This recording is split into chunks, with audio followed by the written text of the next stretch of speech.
This conference will now be recorded.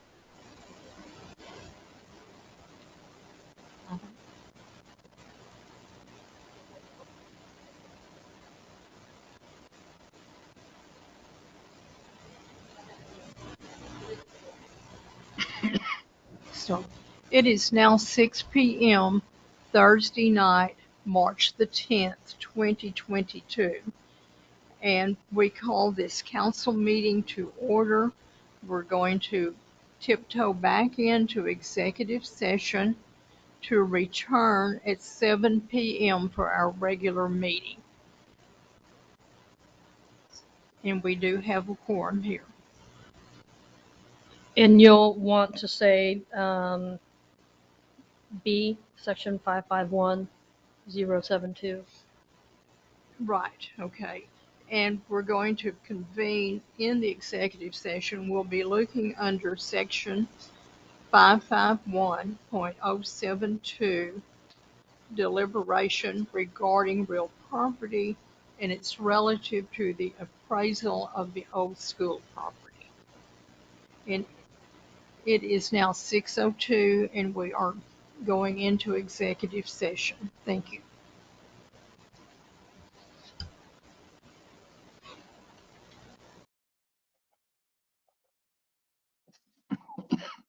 This conference will now be recorded.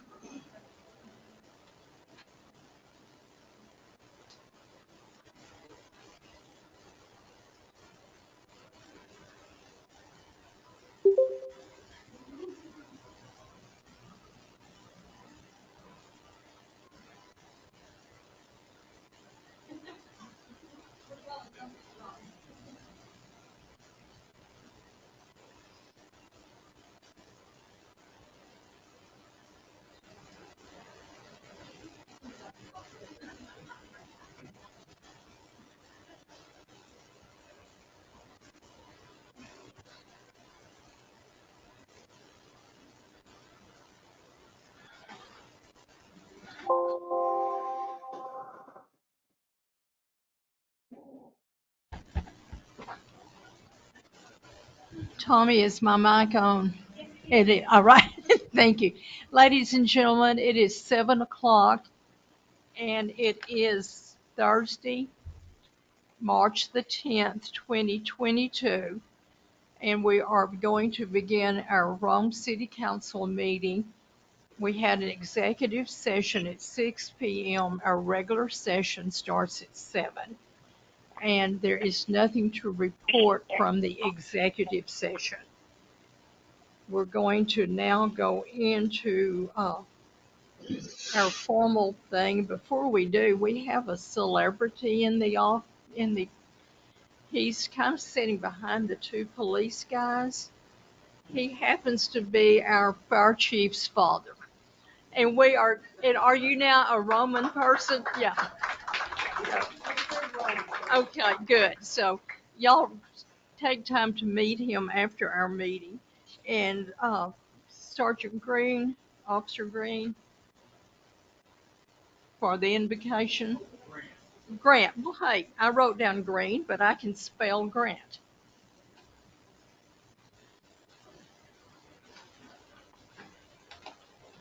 Good evening. You'll bow your heads with me. Lord God, I just want to thank you for this city, for these citizens, for our first responders, for everyone out there that comes together to make this city better.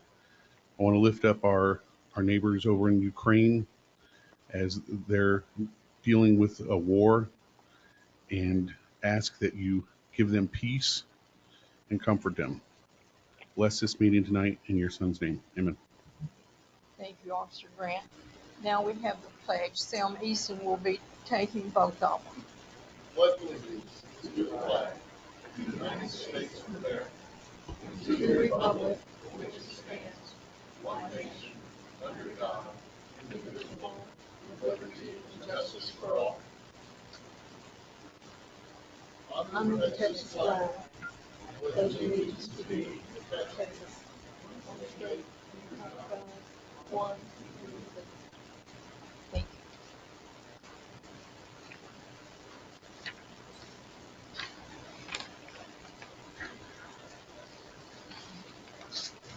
We will now go into our public comments, and our city secretary will take it from here and see who's next.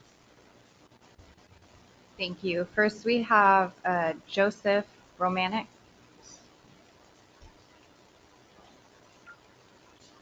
State your name and address, please. Joseph Romanek, 109 Troxel Boulevard over there in Crown Point. I'm just here. Okay, so I am the newly appointed precinct chair for Precinct 30.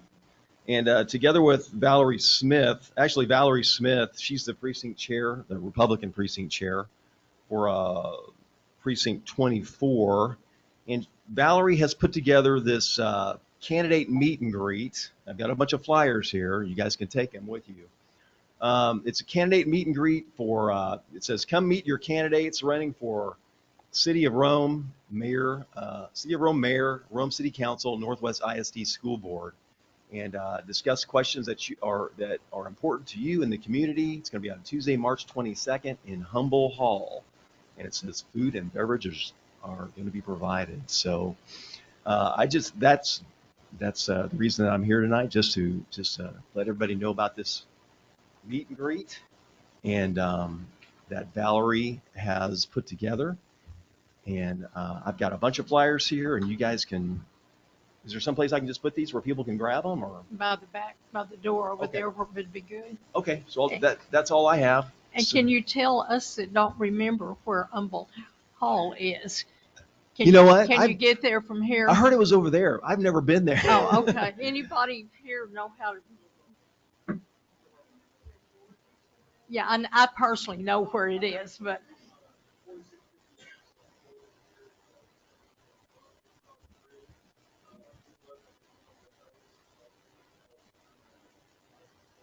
and you'll see the building right there. So, okay, appreciate it, sir. Thank you. bet. I'll set these flyers over on that table. Sounds good. Okay, y'all have it.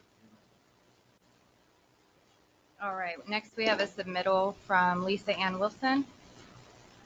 It says at previous council, February 24th, 2022, governing body discussed Senate Bill 2840 and decided to add numerous restrictions to the public comment portion of a council meeting. Why suddenly do they feel a need to change from what's been shown for many years? If it's not broke, don't fix it. Are they trying to silence citizens, especially during this political season? Citizens have a voice and should be heard. Our founding fathers gave us that right with the First Amendment, freedom of speech. This same governing body has also tried to restrict open records requests. What happened to transparency? Council members and the mayor are elected by the citizens for the citizens and should always be accountable for actions affecting their constituents and giving us the privilege to voice our concerns without it being considered hate speech. Council members and mayor took their oath of office, and they should have realized that you must take compliments and criticism when offered. We citizens will continue to monitor your actions and do our due diligence to judge you accordingly. This should not be considered hate speech, but constructive criticism. Governing bodies are aware we citizens have other avenues to be pursued to express our opinion. Early voting begins April 25th through May 3rd, 2022. Please get out and vote. We need new perspective, new thoughts, and new ideas, and new blood. Please help our town get out of debt. My hometown is on the verge of new growth. Please get out and vote and make a difference. Lisa Ann Wilson at 240 West 1st Street. And next we have Deborah Beecraft. Please state your name and address. Deborah B. Craft, 360 West 2nd. During a previous council meeting, can we keep these people from complaining was asked of our attorney. The answer was no. Can we do something to shut these people up? Again, no. Can we sue these people for complaining was asked of our attorney. Yes, you can sue them for anything, but it'd be a waste of money and you would lose, was the attorney answer. Can we limit the number of open records a person asks for? No. Civil liberty. Congress shall make no law abridging the right of the people to petition the government for a redress of grievances. The right to petition allows citizens to focus government attention on unsolved ills, provide information to elected leaders about unpopular policies, expose misconduct, waste, corruption, and incompetence, and vent popular frustrations.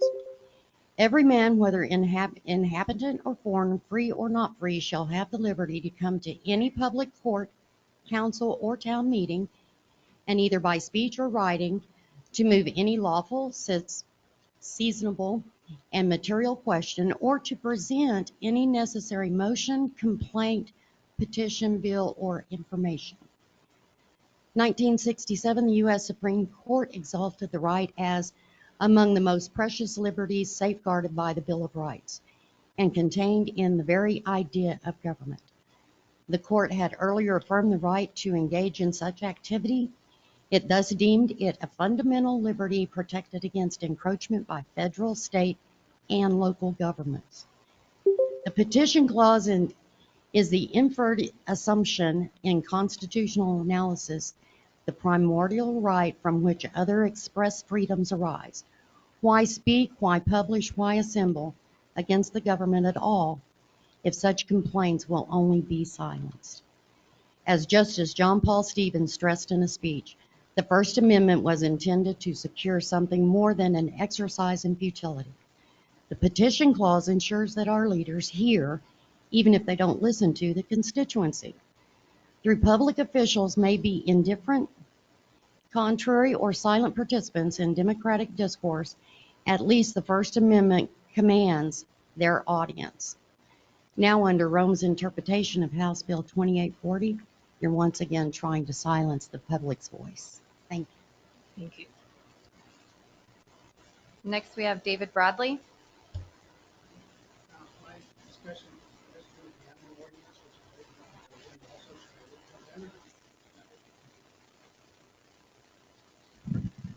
Alrighty, my name is David Bradley. I live at 1211 Alliance Boulevard in Bywell Estates. And we've had recent problems with the animal ordinance brought up in our community. And our animal ordinance, whereas it was pretty well intended when it was drawn up, it's really a pretty faulty document. It talks about like 4 of each type of chicken, but doesn't say that there's 20 types of chickens. There's like 3 dogs, but it doesn't specify between a little dog and a huge dog. It says how many acres for a horse, but it doesn't specify whether a mini or a Clydesdale. So basically, it's a well-intended document that doesn't address the issue. The issue is either noise or smell. If the issue is smell, the ordinance should be rewritten to say no animals could be permitted that have an odor that extends more than 100 feet past the property line. If the problem is noise, then no animals can be permitted that have more than 3 complaints in a month for noise ordinance. Now, we need to have the ordinance written to address the problem.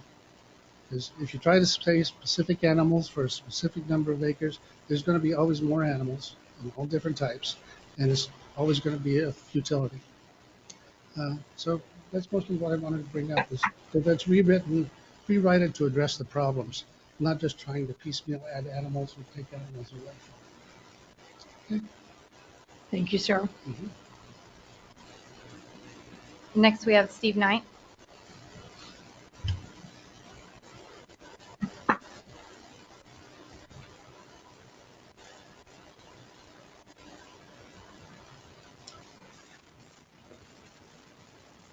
My name is Steve Knight, and I live at Prairie Point Drive in Ellis, and these are only my personal thoughts. Good evening, Mayor, council members, and staff. I would like to make a few comments on Agenda Item H, Old Business, concerning our current animal ordinance. My first comment concerns number 4 on the memorandum from staff relating to the recommended changes to the current ordinance. It states changing the minimum distance between livestock pens and neighboring residents. I cannot find the definition of what livestock pens covers. I believe livestock covers all animals mentioned in the number 1 of the memorandum, and I take the term pens to mean confined area the livestock can move around in, and not just the barn, shed, or building in which the livestock is kept. I am confused because in the proposed language used in section 204004, it states also that the 400 feet will be from the front door of a residential structure. Does this also mean the residential structure of the owner of the livestock is included in this, or just the neighboring residences? And why do we use the front door instead of any part of that residential structure to measure from? While I don't mind if people want to have these animals as pets, I do feel they should have done their due diligence in understanding what is currently allowed. I also believe these animals should have far larger areas to roam within. My other comment concerns number 5 on the memorandum, changing section 202036 to allow the number of dogs allowed per location from 3 to 5. First, let me say that I am very fond of dogs. We have had several over the years, and they make great additions to most families who have them. I just think 3 is a much better number. I also think that if a neighbor should happen to have several homes with 5 dogs each, that discussion between those dogs while outside would get quite loud and intrusive to the whole neighborhood. 5 to me becomes more indicative of a kennel raising dogs for sale. My last comment concerns finding a way that the city could be more involved with anyone wishing to relocate to our great city by creating some kind of a welcome packet, which could include information on things like water, sewer, police, fire, animals, and any other helpful information for these residents. Thank you very much. Thanks, Dave. And last, we have Roy Deaver.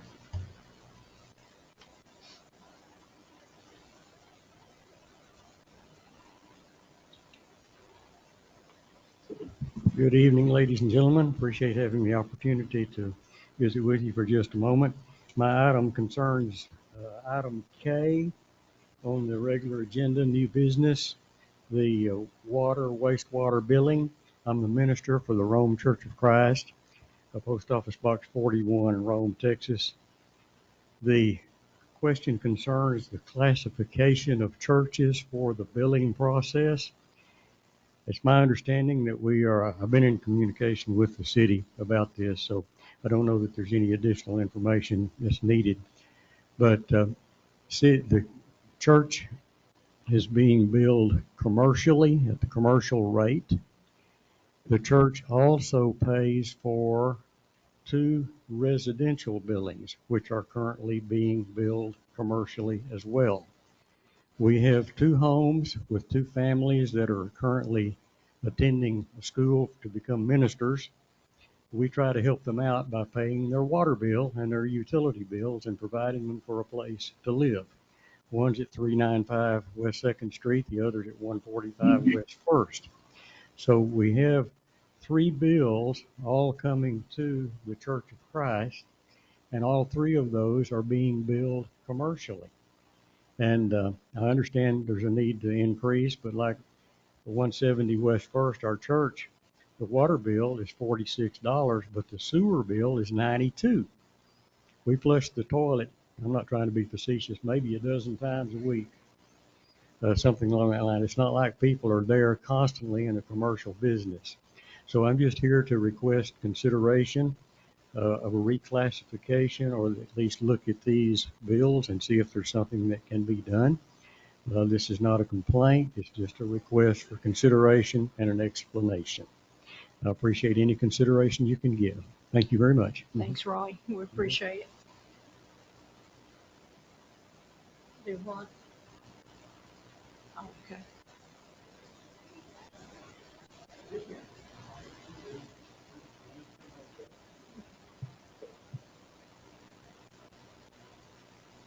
For example, these 3 bills of the church at 170 West 1st, the water bill is $46.52 for this past month, but the sewer bill is $92.10. For our little apartment across the street at 145 West 1st Street, the water is $41, but the sewer is an additional $81. And for our home at 395 West 2nd Street, the water bill is $96.38, but the sewer bill is $195.81. So it seems a little bit disproportionate for a family.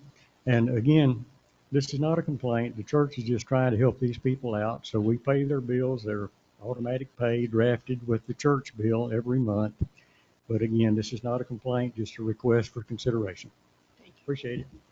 Thank you.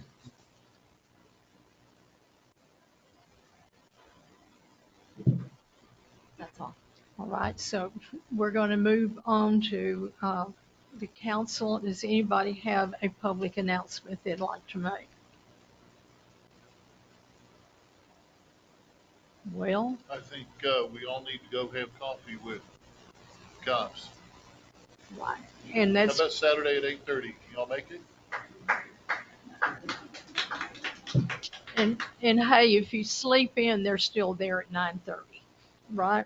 You know, so seriously, we'd like to see all of you there, and we're proud of our guys. So thank you on the thing. Let me see,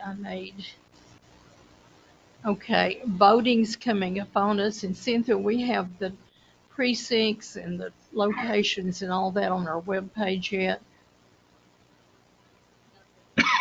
Not yet. We're working with the county on that. Okay, watch for our webpage. Rome, if I remember right, has now been split into 2 different precincts. And so wherever your precinct it is on your little card that you've got, your voter's card shows your precinct, that is where you go to vote. And like Cynthia says, the county has not come out with anything positive yet. But voting will probably be anywhere in Wise County to start with. The day of the election, you're going to have to look where precinct you're in and find that location. And it certainly may end up being the same and it may not, but do pay attention and do make sure and go vote. Anybody else with an announcement of any kind? Okay, we're going to move to the consent agenda. What this is going to be combined and voted on as a whole. We have the minutes of the city council regular session, February the 24th, 2022. And then we also are going to go with appointment of Daniel Robertson as Rhome's reserve police officer. So do I hear a motion that we accept these 2? I would actually like to pull item F for further discussion. Okay, because we're going to have him sworn in here in a minute. You want now or when he's being sworn in? You want to do it now? Yeah.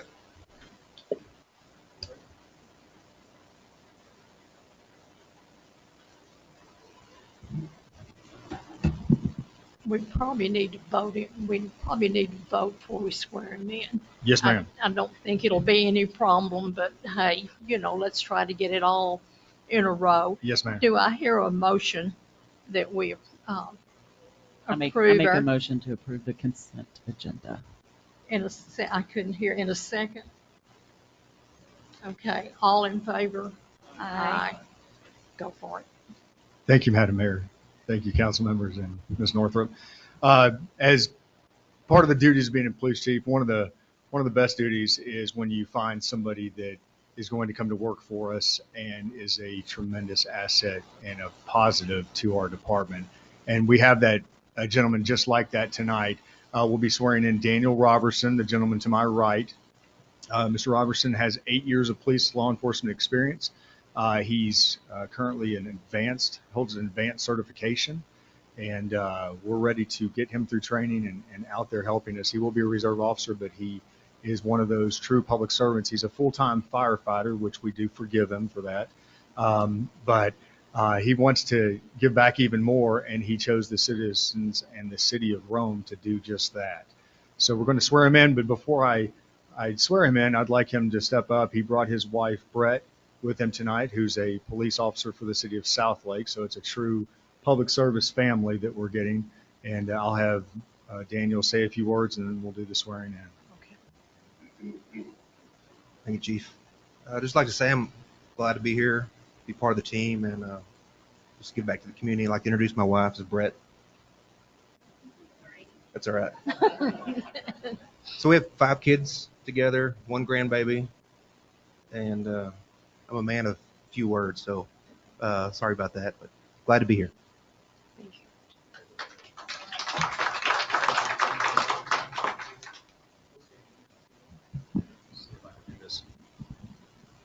If we're not speaking right into the mic, the people at home can't hear us. If I could get you to raise your right hand. In the name and by the authority of the state of Texas, go ahead and repeat after me. In the name and by the authority of the state of Texas, I do solemnly swear or affirm that I will faithfully execute the duties of the office of City of Rome Police Officer of the state of Texas, and I will, to the best of my ability, preserve, protect, and defend the Constitution and laws of the United States and of this state. So help me God. Congratulations.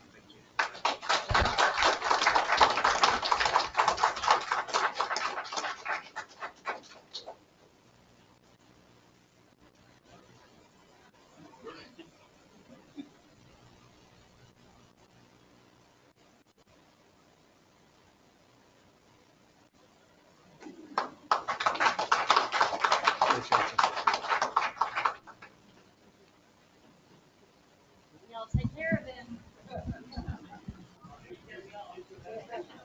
He's a medic too, so he can take care of y'all.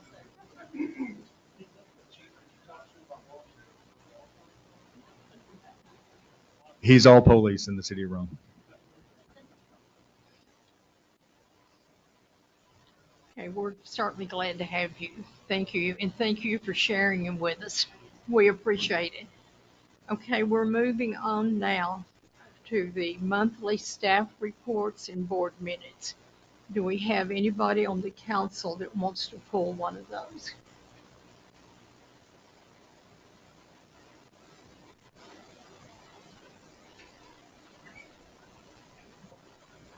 Okay, we will accept that as submitted. We don't vote on that particular item. We're going to the regular agenda, old business. And it is item H, discussion and any necessary action regarding the City of Rome animal ordinance. And they've got me down here. We do have a draft ordinance. Steve pointed out some questions he had on it. The other gentleman has some questions. Council, do y'all want to discuss the proposed ordinance? Mayor, if you would like, I can give you guys a synopsis of what Carvin put together. You do Okay. have the The ordinance is in the package. right, the ordinances in the packet, and the memo from them is also in there. But as you remember, you directed us to go back and look at the animal ordinance and see if we couldn't update it, and also address some of the inconsistencies and misalignments within the ordinance. So what you see there in their memo there, in the first 6 points, they are telling us how they updated that ordinance. So they redefined some of the animals there to make it more consistent with what how other cities define them. And they looked at several different ordinances around here, and you will see in there that they looked at, they determined Hazlitt was a good, simple ordinance to model it after. So you will see that number 2, they regulated the grazing animals by establishing a minimum lot size and an animal per acre. And they separated the large grazing animals and the small grazing animals. And so that's basically, it comes out to 4 goats per acre. And then on the large grazing animals, it comes out to 2 per acre. So that's where they updated that. They also did update in number 4, as has been pointed out. They increased the minimum distance between the livestock pens and neighbors, residents, from 100 to 400 feet. And the idea was to look at where they were actually located on the property. Um, and that was one of the rationale, I think, in looking at some of the other ordinances. And the only reason the dog issue came up, there's 2 things we want to talk about. The only reason the dog issue and the fowl issue came up is because there were inconsistencies. At one place in the ordinance, it talks about 5 dogs, but then in another, 5 dogs and 5 cats, but then in another, it talks about 3. So we just made it consistent with 5 versus the 3. Of course, that's something that council can change if you so desire. And then to, I think, your point on the fowl issue, which the chickens, I think it could be 4 of, however many breeds. And there's up to 20 to 50 different breeds of chickens. And so, conceivably, there could be a large amount. So they changed that to bring it down. So you'll see that in there as well. And those are the major changes, and those were some of the inconsistencies within the ordinance that were addressed. Okay, with that said, Steve and the other gentleman had some good points that we need to consider. I have a question because I'm not a chicken person. Why would we have 20 chickens? Would that not be a commercial type thing? Families nowadays use chicken simply for eggs because they're a lot healthier coming straight from the chicken than you get the bleached ones at the store. Also, when they're done laying, you can use them for meat in the freezer to live off of. So a lot of people have started small homesteading practices, and a lot of that comes from chickens because they're cheap and easy to take care of and cheap to take care of. So I think 20 of the chickens is a fair number. But I'm with the gentleman on 5 dogs. I think 5 is a little bit too many in one household, especially for those neighbors that have dogs in every single 5 stretch of houses and they're all going at each other. You get a lot of whining going on. So I personally would like to see the number back down to 3 dogs per household. Okay, and does that ordinance, I don't see it referencing, does it reference cats? Well, Am the I thing, yeah, missing we just brought up what was changed. And again, in one place it talks about 5 dogs, and in one place it talks about 3. And so we just made the 3 consistent with the 5, but we can do that in reverse. So the place where it talks about 5 dogs, we can make 3 to be consistent with where it says 3. And where does that say also that number of cats, or is there a, It's in a different section. and where is it? Let me see. I probably looked over it. I'm not sure. Carvin, did she put the full ordinance in here, or just parts of it, I think? No, Just the parts we're changing. parts are being changed. Okay. Oh, Can't yeah. hear Hold you. on. Carvin, hold on. We can't hear you because I've got you muted. She only put the parts that we're changing. So what you see in this ordinance is just what it would be proposed to be changed. Which That's is- correct. Yeah, that's my question. How much Or- for this? If anybody wants to, if anybody in the crowd, if you want to go to our city ordinances and you can go to Rhome City Ordinances, click on, let me go back to section 2, and then you can see running at large, minimum size, maintenance, and then you could look at the chickens, and then you can also, let me go back, sorry, because I'm reading on what all of the ordinances are. But then you can see what we are requiring now. But you can pull up on your phone if you want to see what we're looking at, if you're in the audience at this time. So Joanne, you can look as well. So go ahead, sorry. Carvin, if you, again, I believe that she just put in this ordinance what is proposing to be changed, since we're not changing anything with the cats. That's not here. That's correct. All that is in the current ordinance is just what's being changed. Ashley, are you looking at the ordinance? I'm looking at the ordinance right now. Okay, what does it say on the number of kitty cats? I'm looking at maximum number of cats. No person shall keep more than 5 cats over the age of 6 months at one location. Keeping more than 5 cats at one location shall be considered as maintaining a kennel, and all regulations relating to maintaining a kennel shall be removed. Okay, so we've got an ordinance for 5 cats, an ordinance that may or may not be changed for 5 dogs. Is that what y'all guys want? Well, it could be 5 or 3. You guys could take it to 3 if you want. Well, I mean, they need to state that.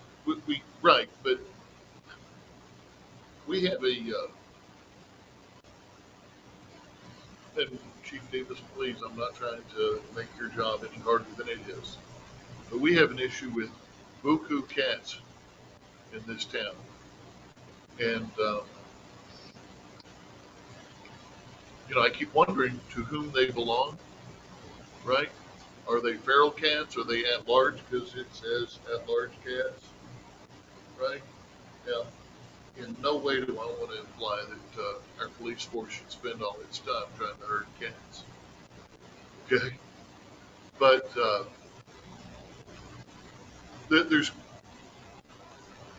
there needs to be something that we can do about enforcing this, right? Because I know I've driven down 2nd Street on more than one occasion at night. You sit there and you see like 50 sets of eyes pop up. Okay? Now, are these feral cats? Are these somebody's pets? Are you feeding them? Right? How do you establish ownership? Right? Because, I mean, granted, it's kind of the owner of each dog and cat must be restrained by its owner by enclosure and a secure fence on the owner's property or the property of the owner's agent. Dog or cat running at large outside the enclosed and not secured by a leash. I don't think I've ever seen a cat on a leash.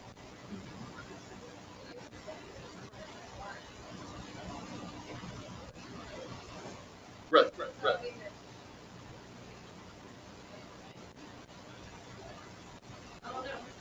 Well, that is a more, like you said, is more of an enforcement issue on the cats, unless you're looking at wanting us to look at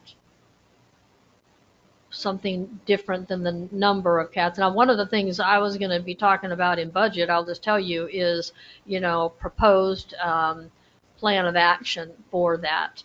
Right now, our animal control, we partner with Wise County, and essentially, it is a matter of budget. I'll just say that, but essentially, if somebody calls that in, we call Wise County, and if it is a cat or a dog, I mean, they will come and pick it up, and we pay $50 for that. Now, they have had some changes going on in Wise County as well, and they have had their challenges of space.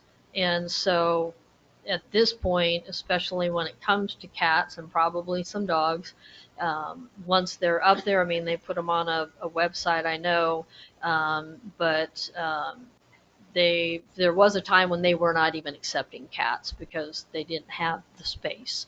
And if they did, they were basically just taking them and euthanizing them immediately. So I had started, this is a year and a half ago, I had started talking to Justin, an animal outfit in Justin, and looking at pricing going into budget, and I just never got that proposal together to bring to budget. It would be a little bit more money for animal control that council would need to look at, but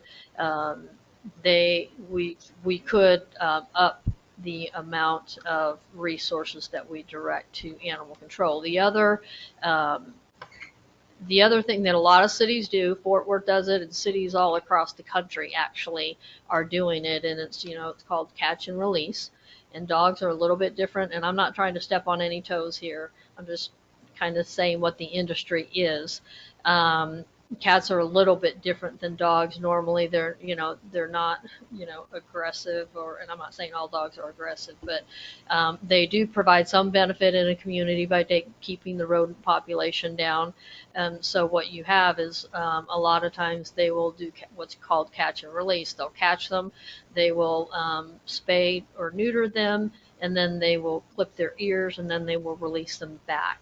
And so that is one approach you could look at, and there are some low-cost areas as far as spay or neutering, but of course that would be some resources as well that council would have to direct towards that effort. But we didn't talk. I didn't bring that up at this point because that is more of an enforcement issue and a budgetary issue versus what the ordinance that I thought we were looking at when you guys directed us to go look at the And ordinance. I appreciate that, and I'm quite familiar with the whole catch and release concept for cats and having them spayed, neutered, clip the ear. One of the things that's critical with the catch and release program is functionally the way that works is the decloiter of cats will not allow any additional cats into the in because the food supply won't support more. Okay, so once you take a cloiter and you are able to spay and neuter it, then it will eventually die out and your feral cat population will go away. But you have to make absolutely certain that you do not augment their food supply. Okay, so there cannot be any feeding of the cats. Okay, there's no extra food that you put down for the feral cats if you're going to do some type of catch and release program. When we look at the ownership of, you talk about enforcement, I'm thinking perhaps we should try to motivate people in town that have a lot of cats. Could we not start citing them to start taking care of their own animals? I think the ones you're talking about, she has, those are clipped on the catch and release because Cynthia and I talked over a year ago working with Karen, which all of you in this town should be familiar with her because she spent thousands beyond thousands of dollars doing the catch and release. And that we were going to do a Karen, day here, but she was unable to come on the 2 days that I've asked. But that's beside the point. But when Cindy and I spoke about the Crown Point issue, because I know they're the ones that are having the cat issue right now. This is way beside, we're not even going way, taking this a different direction than the goats and everything. But Cynthia and I spoke about the cats in Crown Point because I was looking at social media and asking them just to reach out to Cynthia on how we can handle this situation, because I know when the Weiss County comes and picks them up that they do euthanize them, and it's sad. I'm animal lover and I don't think it's right. I think that we should do something and look into it, but if we do catch and release back into the community, if we can not, you can find someone to maybe take them to a farm. That's what Karen used to pick up half the cats in the city that she did. Because in Old Town, we used to have hundreds of cats. And she would pick them up, and some of them she did catch and release. Yes, there's some over, and the ones you're talking about went back over there. But a lot of them went to farms. And she was kind enough to do that. But if you ask her, she had $70,000 that she has spent with Rhome over the years. And she showed me all the receipts and when we sat there. But this has gone a whole different way than we wanted to. We need to talk about back to where we want on the ordinances here. I think we need to go further into it with the goats and maybe the horses, looking to, sorry, sir, I don't have my page turned to your name, Dave, to what you brought up, your decision. So, I mean, what you spoke about, sorry. But go ahead, Michelle, I think you were next. Anybody on the council want to do any changes, want to accept the ordinance proposal that's partial, it's not for the whole ordinance. The older part of the ordinance will stay in place temporarily. And since it looks like she's dying to say something. Oh, no. Oh, okay. Sorry. I'd like to continue. I've met quite a few of the goats and the people that own the goats over in Bywell. I've also seen neighborhoods that are not in the city of Rome that allow the small grazing animals, large grazing animals. I think that in general, if you start bringing grazing animals into a neighborhood, that it generally brings the neighborhood as a whole further down. Okay, I understand that people who come in with goats, they didn't know what the rules were. I like Mr. Knight's comment about we need to have a packet. You know, somebody's considering moving into Rome. You know, you need to know that we have an ordinance about grazing animals. I can see making an exception for the small grazing animals that exist right now. But instead of allowing them just unilaterally across the city, I'd rather just make a one-time exception for the ones that we have and make sure that the information that you can't have them in the future is properly distributed and people know. Okay, so, because, I mean, I've talked to people that they really don't want potentially lots of grazing animals around town.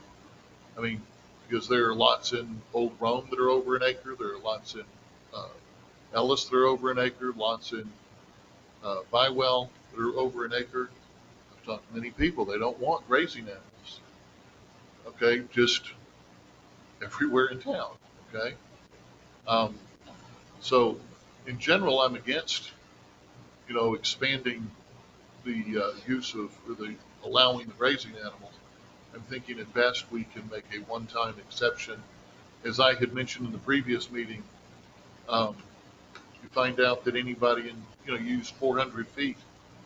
I was thinking if you can get the people that live within 400 feet of your property to agree that your animals are of no problem, they have no objection to them, then okay, you can have them. But again, make it as a one-time exception, not a blanket. Now we're going to allow grazing animals all over town.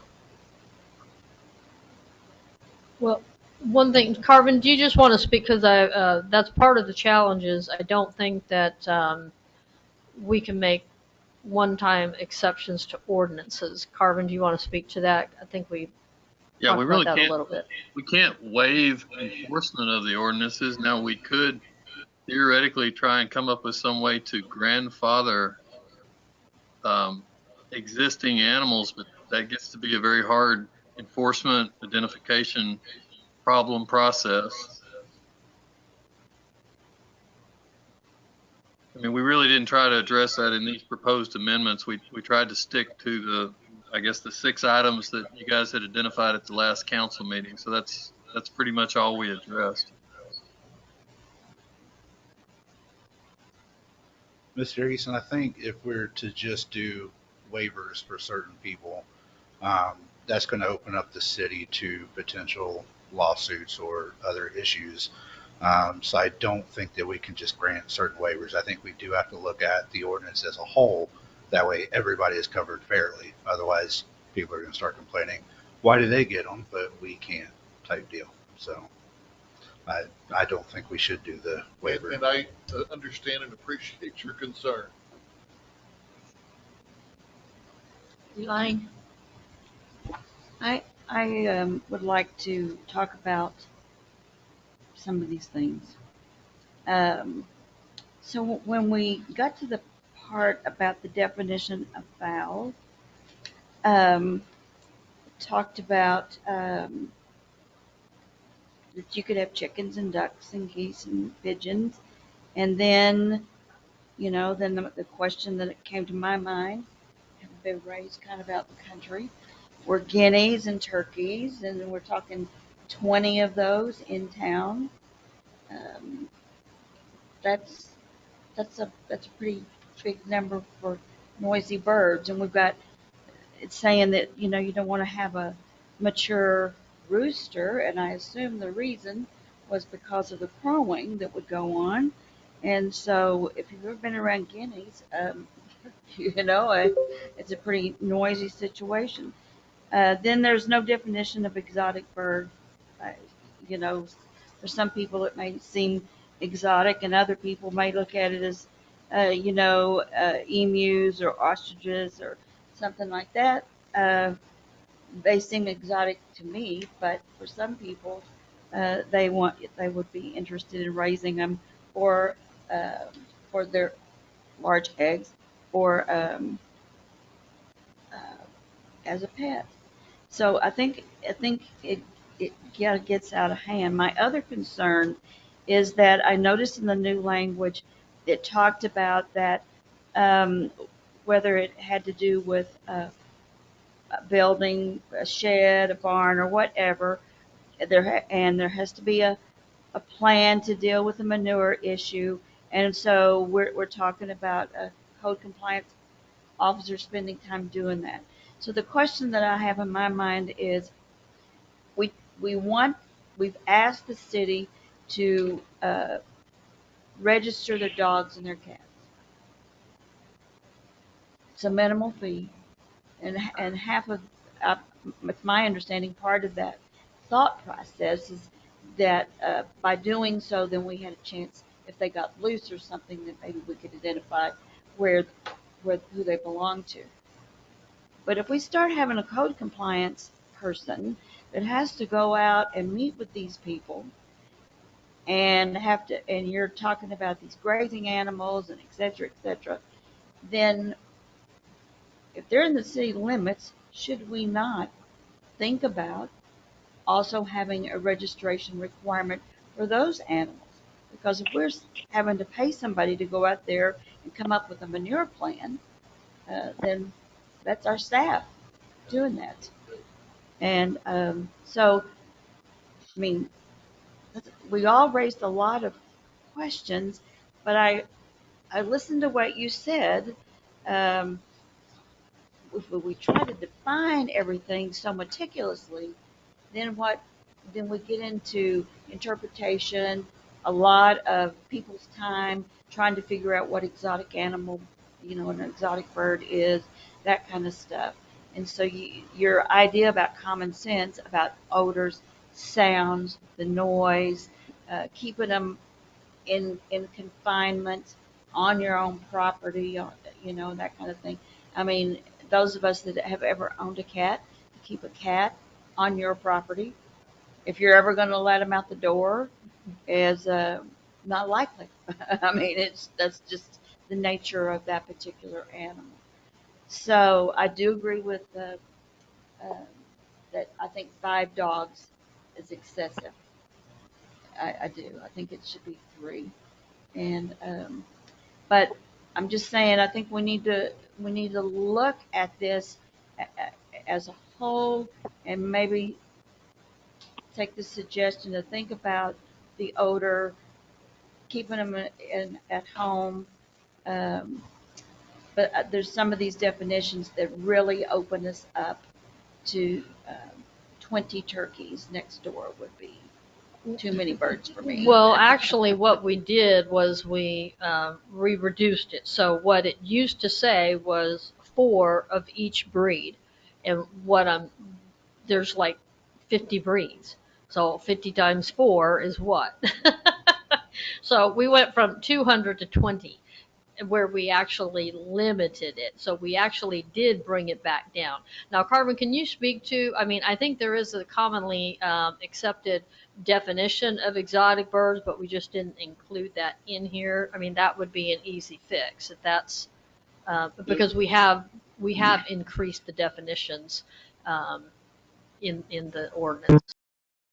Yeah, I can look at that. I honestly didn't look at it. I mean, I think the definition there is based on family tradition for domestic purposes. So any of the birds that are not going to be traditional family, they're going to be considered exotic under our definition. I also think that we have to think about when the original ordinance was written. How was it in Rome? And I think that we were more rural in setting, and now we're moving toward more like subdivisions and smaller lots and more people and all of that kind of stuff. And so I think we have to think about what's changed and how are we today. And so how do we make that fit? Um, I'm an animal lover myself, and but there's a lot of people, especially since the pandemic has hit, that they're really more interested in being able to, with these inflated prices in the grocery store, they're looking at ways to feed their families, subsidize their family, whether it's with eggs or chickens or you know, uh, and pigs and I mean all that kind of stuff. And so I just think that we need to maybe give this a little more thought. I'm going to make exception. I'm going to call on all of you guys. I would like to speak. Okay, we've got two of these, and then you can be there. In the old ordinance, it says specifically chickens. It doesn't say any type of fowl. So Well, right, that's what we tried to define it more. right, but now you've made it any type of fowl, and so now it can be 20 turkeys. It couldn't be 20 turkeys in the old one, or 20 guineas. It could only be 20 or 4 of each breed, It's which 4 of means each it's a breed. lot. But Right, so it was if a lot somebody more. wanted guineas, then they could bring in 20 guineas, and they couldn't before, I guess, is what I'm trying to say. Well, and I think the Our old concern there ordinance, is just the look at number my of- great hair. Say that again, Carvin. Our concern there was just there's so many different breeds of chicken. I mean, we were just trying to, again, part of this is enforcement. We didn't want to have to put our enforcement officers into the position of trying to determine breeds of a bunch of chickens in somebody's yard. So we felt like straight up head count is the easiest way to do it. And I think the old ordinance, I happened to be on the council when it went through. I think the intent, which is not what was written, but was for chickens. And at the point it was written, they expanded it a little bit more to say any kind. I think the intent was you can have 4 red or 2 red and 2 black. And it didn't read quite that way. So I think we do need, like Elaine's saying, to define chickens or how many or whatever. And Joanne, it's been updated since then, the chickens. It's been updated since then. It was updated on P&Z. yeah, I And know council it's since been before you, right. after you and Yeah. stuff. But I was looking, what did it say? Sorry. What did it say? How many roosters again? Sorry. None. So, okay. Which is good. Sorry, I was having, there's a lot. I'm for us to research more and to listen to the citizens on tabling it, because this is a lot that I'm not happy with. Well, can we be specific? Because I'm not really getting a good sense of what exactly.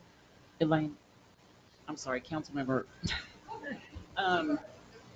So if we changed it back to chickens but reduced the amount, I mean, it was at 20, or this new one says 20, would you want to reduce that and just leave it specifically chickens? I've got some neighbors that have had chickens, and they keep them, on their property. They've been very careful about that. And of course, we've got all that open field around us, so if they didn't keep them up, they probably wouldn't have them very long, because we hear the coyotes all the time. And so it's never been an issue that I'm aware of in our particular neighborhood. I think that they probably have, I'm just guessing, probably about 10 or a dozen. But, as a lady spoke the last meeting we had, she wants to raise the chickens for the eggs and for the chickens. She's trying to subsidize um, for her family to eat, and I think that's important that we do have that option. But I would be happier with 20 chickens than I would 20 guineas. I mean, I'm just saying that they're pretty noisy. But there's some people, that do enjoy those. They were raised around them, and they said that guineas are, a terrific alarm. So. Well, just so, I mean, just to read this, so right now it says any member, this is how it's defining fowl. Any member of the avian family traditionally raised for domestic purposes. So that's kind of, narrowing it down, but including chickens, ducks, geese, and pigeons, but not to include any type of exotic bird. So I think we need to specify, say chicken, ducks, geese. Are guineas exotic? I don't know. Well, I'm thinking, I'm asking. just say, make a list of the fowl that are acceptable, and then don't refer to exotic birds and just say, and other fowl are not permitted. Y'all want to table So this what's and bring it back? Okay, just what's acceptable so we know. Yeah. Well, I'm looking for it again. Okay, Deborah, go ahead while they're thinking.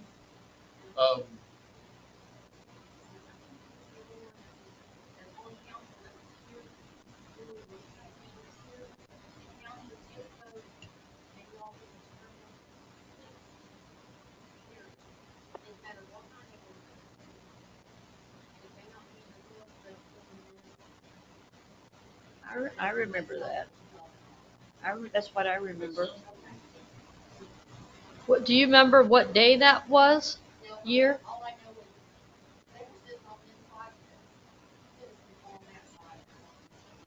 A couple of years ago.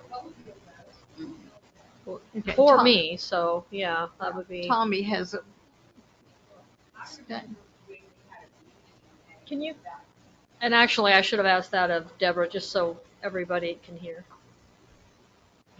I remember that we had a meeting that was about dogs and cats. You weren't allowed to have any more than 5 dogs and cats together. You could have 5, but that was it.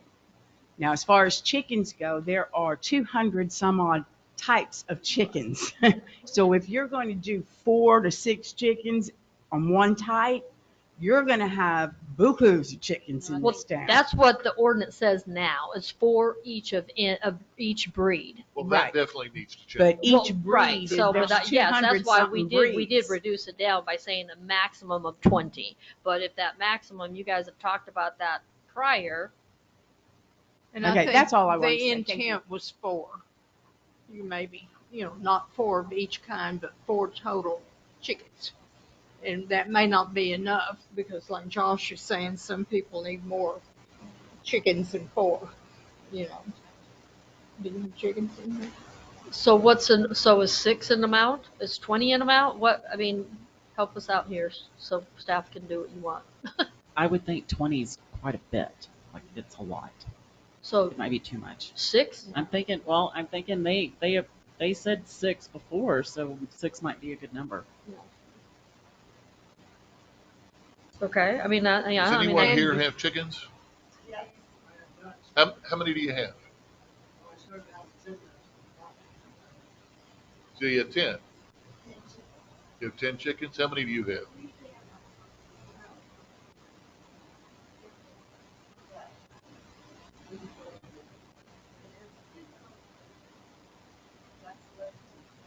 I say dozen eggs, dozen chickens. Dozen eggs? Okay, I like a dozen. Okay, I 12. like a dozen. So I had a couple other questions on these, a couple other things. So large grazing animals, it says cows, yada, yada, equine, that is taller than the 36 inches at the withers. But then you have small grazing animals that does not include equine or bovine. And I know there are miniature cows as well that are possibly under that 36 inches. So we might, I don't know if we want to include that in there. I'm not sure how big miniature cows get, but there's a lot of different types of Miniature animals these cows? days. Yeah, there's a lot of different types of animals these days. Everything's miniature now. I'm still going to have a problem with permitting grazing animals I get it, but anywhere in the city. I get it. And then the other one that was made a point earlier is the 400 feet from the front door. Depending on how your house is laid out, if you have a skinnier house, then your pen might be 300 feet. But if you have a longer house, then it might end up at 200 feet from the home because you're basing it off the front door. I think, like Mr. Knight said, why did we not suggest off the house in general, off of any part of the house? Why are we going off the front door? Well, Really, because when that's just you a have over from the other ordinance that we were looking as a model. I mean, there's no magic to that. I could redraft that if you want to take the shortest distance, or we could do it some other way. Yeah, I think the shortest distance to any house. So you might, looking at your property, but it might put your animals closer to your neighbor's property, depending on how it's set up. And then the only other thing I know, while we're talking about all these changes, that Wise County does have one of the best 4-H ag programs in North Texas. A lot of kids depend on raising these animals and selling them at the fairs, and that's the only way that they get to go to college. So I don't know if we need to address that and perhaps do a special use permit for 4-H members if they provide documentation. I don't know if that should be addressed. It's just another idea that I was thinking about. well, I wouldn't suggest a special use permit. I mean, if you want to have some criteria by which they show some documentation, and it's just handled administratively, that would be a better route to go. I'd still like the exploration of making the exception, not the rule, on the grazing animals as you're doing the investigation. Mayor, you want to? Yes, sir. You need to come to the microphone.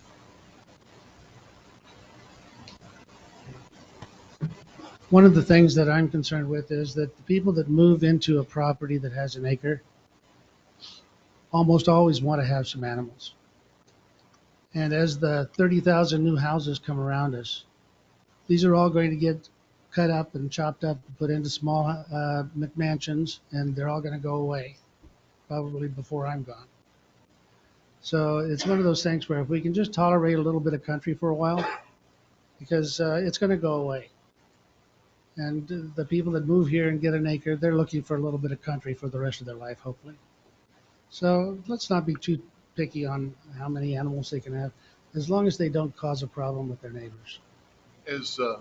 I appreciate what you're saying, but as I had pointed out in the previous meeting, I know of one gentleman in particular. The reason he chose Rhome to move here was that we had an ordinance that didn't allow the goats.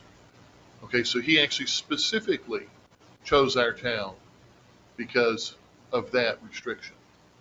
So do the rights whose rights outweigh the others? Well, if I was going to move to Rome and didn't want to have any animals around me, I would move into a neighborhood that had less than an acre of land. Right, but he moved in where we had an ordinance, no matter how much land, you couldn't have goats. So again, I've got to stop and think.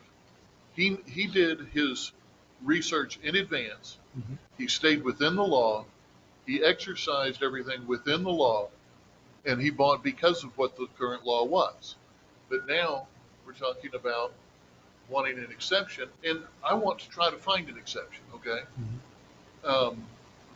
But I feel like he should not be penalized because he did his initial research and he followed the law and he tried to stay within all known laws.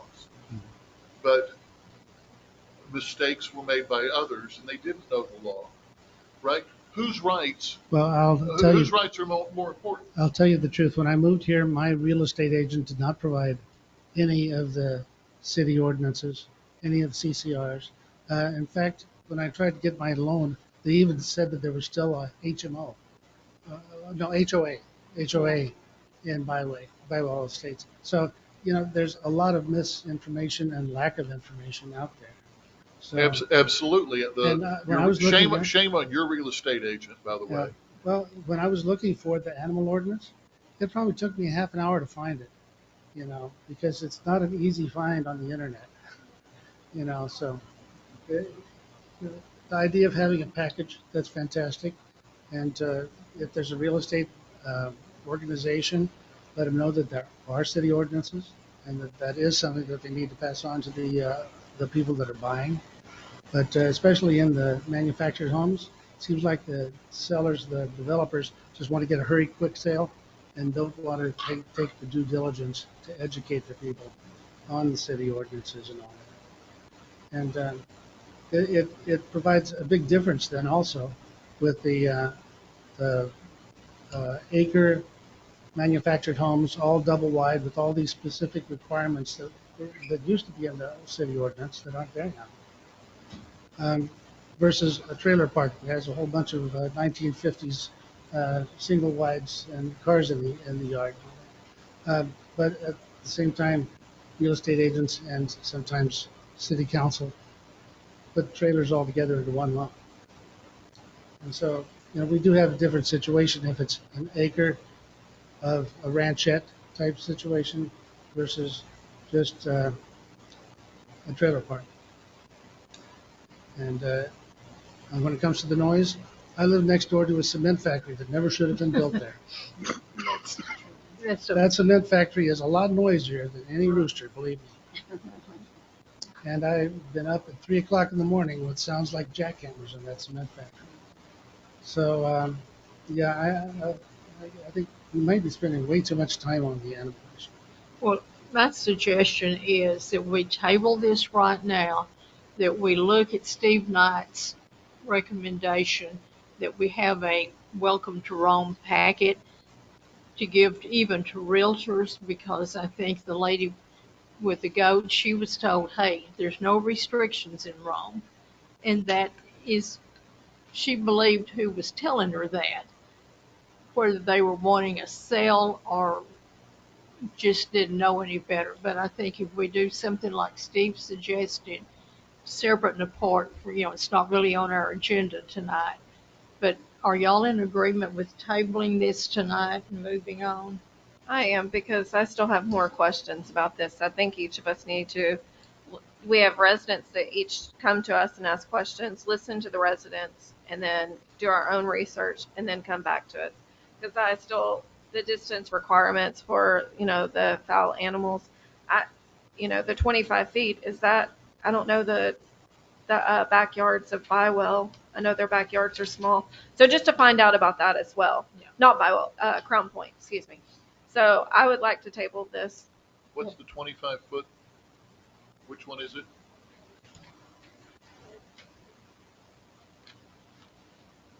Crown Point, none of those are acres. This wouldn't apply to Crown Point. Well, it would for chickens. Yeah. Oh, you're talking about chickens, okay. So do I hear a motion that we table this to the next meeting? Wait, yes, ma'am. Yes, I'm the one with the 4 goats. My realtor, thank you. My realtor did tell me, because she spoke with the previous realtor of the people that I bought the property from, that other people have goats. You can have goats. Finally, after all this, I did call Wise County. There was an old HOA, 1996, blah, blah, blah. I got the whole scoop on that. But I moved in because other people had goats. My girlfriend is allergic to cats. Everybody needs to get rid of your cats. I have a friend allergic to dogs. Everybody, you need to get rid of your dogs. There's going to be all kinds of people from all walks. I sympathize with my girlfriend. I have cats. I don't have a lot of cats. I have a few. And my 4 cats go outside. She can't even come in my house. I say, I will meet you somewhere. I sympathize with her allergic reaction. I totally get it. I said, no problem. Let's go meet at a coffee shop. Out in Bywell, everybody's got over an acre. Mine is close to an acre and a half. Some of the people have 2 acres. We're not in an HOA with a house smack dab against another house. We have lots of room. I have chickens, I have dogs, I have cats, and I have 4 goats. They were rescued. My situation isn't any different because mine were rescued from euthanasia than anybody else's. I don't want sympathy. But I don't want to move either. I planted 11 trees. I keep my property clean. I respect Bywell Estates. And because we have ample land, I appreciate 4 goats. They're little. They don't bother nobody. Some of us get milk from them. The chickens, I think 12 chickens are great. I think all that other stuff needs to just go away. I feel like the dog, the cat, the goats, the chickens, we have ample space for them. A lot of people use goats for ag. I have 2 friends that do. I do disagree with the 5 dogs. Or I disagree with the 3 dogs. I am for the 5 dogs. And the reason why is a lot of the people out there have old dogs that are dying. So do they need to go get them euthanized because they can't have over 3? Let's go put a 15-year-old dog down that has cancer because we're over our limit. I say no breeding, no selling, up to date with tags, fenced in, and we're good to go. I just wanted to speak. Thank you much. Anybody else? What do y'all guys think about tabling this till the next go round? Do I hear a motion? Already made a motion. Okay, and did I get a second? And Josh is seconded. All in favor? Aye. So this will be on the next go around. Cynthia, I would like to ask that you also look, and this will be on previous agendas, if preparing a packet for newcomers, like Steve mentioned, that may help some of the information that is not getting properly to the right people. And we need to make sure that those packets get to realtors, Right. as you pointed out. Definitely. It's a great idea, but I mean, yes, we will, we'll put And we something can only together. hope somebody Put it on will your read. list of 1,000 You things to do. Well, and honestly, it is a great idea. I mean, and yep, I'll put something together. Okay, we're going to move on to regular agenda item, new business. Item I, discussion and any action regarding resolution consenting to the addition of 230.664 acres of land into the Rolling B Water Control Improvement District. Cynthia, can you give us a quick recap of what's going on? Yes, and if you would just look at that map, this is really more of a housekeeping item. We have a developer's agreement with PMB, and if you look at the outline of this current map, this is about what the conceptual outline, what the developer's agreement actually concerns. However, it really has to do with it being brought into the actual district, which is they have water control improvement districts out there.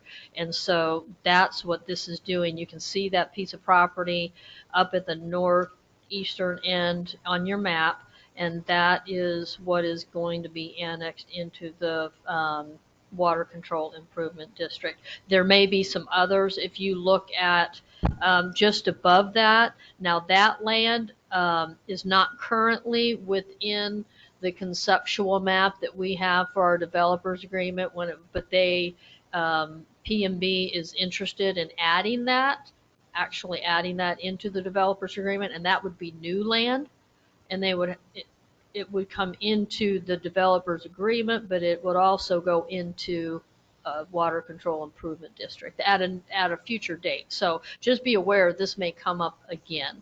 So the developer's agreement does provide for adding and additional land into the districts. So Carvin, I mean, I'm just kind of doing it in layman's terms. If you want to talk to the legal ramifications of that, I mean, you're welcome to do that. I think you've got it covered. The only thing is the agreement does require a resolution of the city accepting the addition. I so move that we accept it. All in favor? I'm sorry, who seconded that? Okay, we're moving on to item J, discussion and any necessary action regarding approval of public work vehicle purchase, adjustments and financing options. Cynthia, that has you also. Thank you, Mayor. So as a reminder, this is along with the revenue bond, the wastewater revenue bond that you all approved last year. And this was really in conjunction with the water sewer rate study. You also approved equipment purchase for Public Works. So this is already budgeted for. And what I would also tell you is that the 3 trucks that we are wanting to change out some equipment, and the reason behind that is, first of all, it was in their 5-year plan. Second of all, they actually requested a truck last year, and we didn't have the funds to do that. So, I mean, it just, was getting pushed back. So what this is you guys had originally approved a backhoe, a dump truck, and a 3/4 ton truck. And so now, a year later, or less than a year later, actually, the prices of those things have increased. So if we were going to go forward with those 3 items, it would be approximately $260,000 instead of the $240,000. And so to try to save money, number one, and also to change out some of the equipment that we're requesting with 2 trucks, and hold the dump truck. The trucks are something that Public Works uses every day. And so they're putting mileage. I provided you guys with that mileage of the trucks. I mean, right now, the newest truck we have is a 2013 Chevrolet, which is 9 years old, and it's got basically 81,000 miles on it. We've got a 2008 Dodge truck. It's got 122,000 miles on it, and I'm rounding. 2008 Dodge has 131,000 miles on it. Keep in mind, with the supply chain issues, delivery becomes a challenge as well.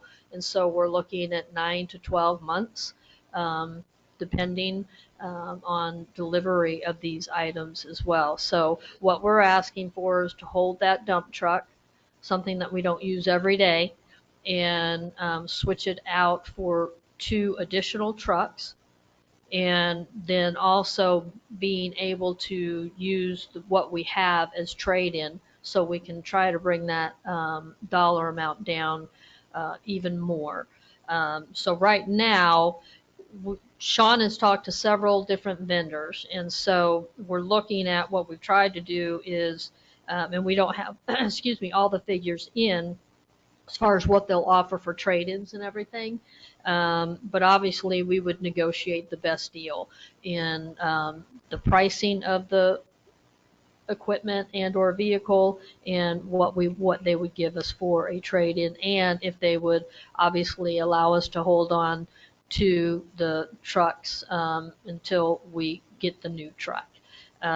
So that would be part of that negotiation. So we're looking at about 251, but these prices could change. I mean, they change daily, but it still is less than 260. And these trucks are getting old, and by the time we get these in, it's still going to be potentially next year before these come in.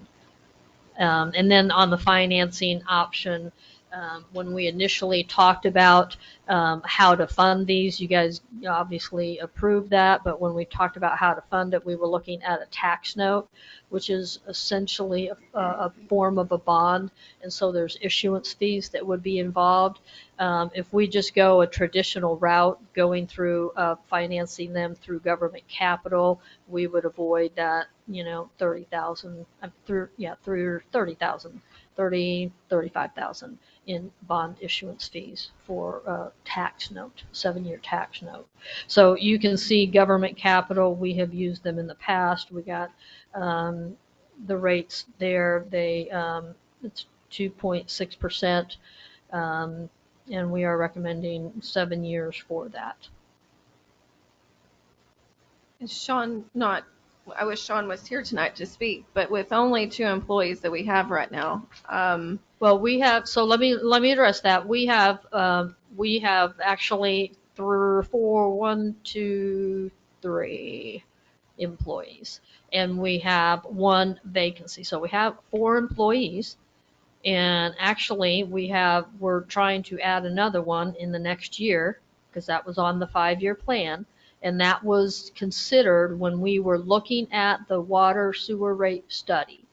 Okay, all of these things were considered in that pricing for that sewer rate, adding another employee. So we still have to provide, even though we're having a challenge, and the cities across the country are having challenges filling positions, we still have 4 positions right now.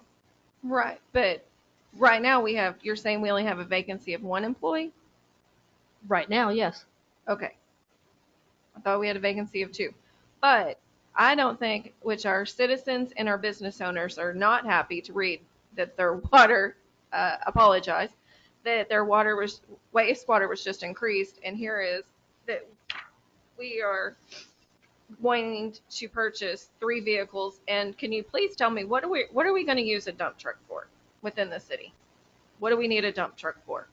That one, and I know the backhoe, because the tractor, when I went and toured the wastewater treatment facility with Michelle, they were saying the tractor was in bad shape, so I do understand that one. But I am not in favor with a truck with only 80,000 and 122 and 131,000 that we can get more out of them than just driving around our city. So. Well, one of the things I will tell you that we have started to do, most cities have a vehicle replacement program, and so we are beginning that vehicle replacement program, and where we are analyzing the cost of maintenance. Because sometimes, you have to look at the cost of maintenance, and I will tell you that it is standard practice for you to rotate those cars every 7 to 9 years. So when the newest one we have is 9 years old and the others are 14 years old, we need to have vehicles that are reliable and that run. I think Sean is actually maybe on the line. Sean, I think I saw you sign in. Are you on the line? Did you give me on this one? Did you look at the year, or did Sean just give you the 2013? Because speaking to a previous employee, it was not what I got was a 2013. What you gave me was did you get that off an insurance card, or? This is what we have. Okay, I was just making sure. But I was just. The staff is telling you that we have a 2013 and a 2008 and a 2008. I'm not sure what a previous employee might have told you. I was just asking on that. Okay. One. Just asking. No, that's fine. But this is what we have. Sean, are you on the line?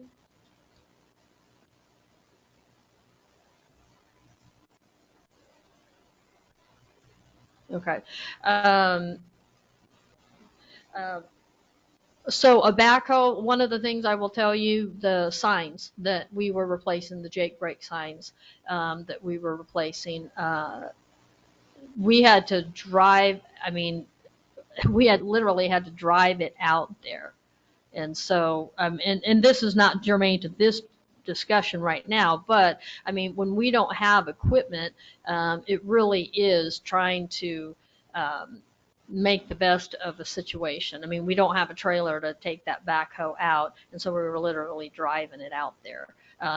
These went to the farthest places. I mean, some of them were here locally. I mean, when I say locally, right here, like at 287 northbound, but some of them were farther out, and we had to take that out there. So again, the dump truck is not something that we would use every day, but yes, we do use it in the scope of doing the work that we do. But that's why we're saying these three trucks didn't just come up. It wasn't just dreamed up. It was in his 5-year plan. I just think purchasing a vehicle and even purchasing one today, it's not the right time to purchase a vehicle. We need to wait further, and I mean, to get as much as we can and push them out, all of it out. But our citizens that are coming up to me every chance that I see them around town or call me that they're not happy with their wastewater, that this is part of it. So I'm not happy with it. Well, again, the sewer rate study that was done looked at it holistically, and there's been a lot of years that we have not invested into our system, and it takes resources, whether it's people or capital equipment, that to do the work that we need to do in our public works department. And I think it's, it is helpful for guys that work in our public works department to have equipment that works.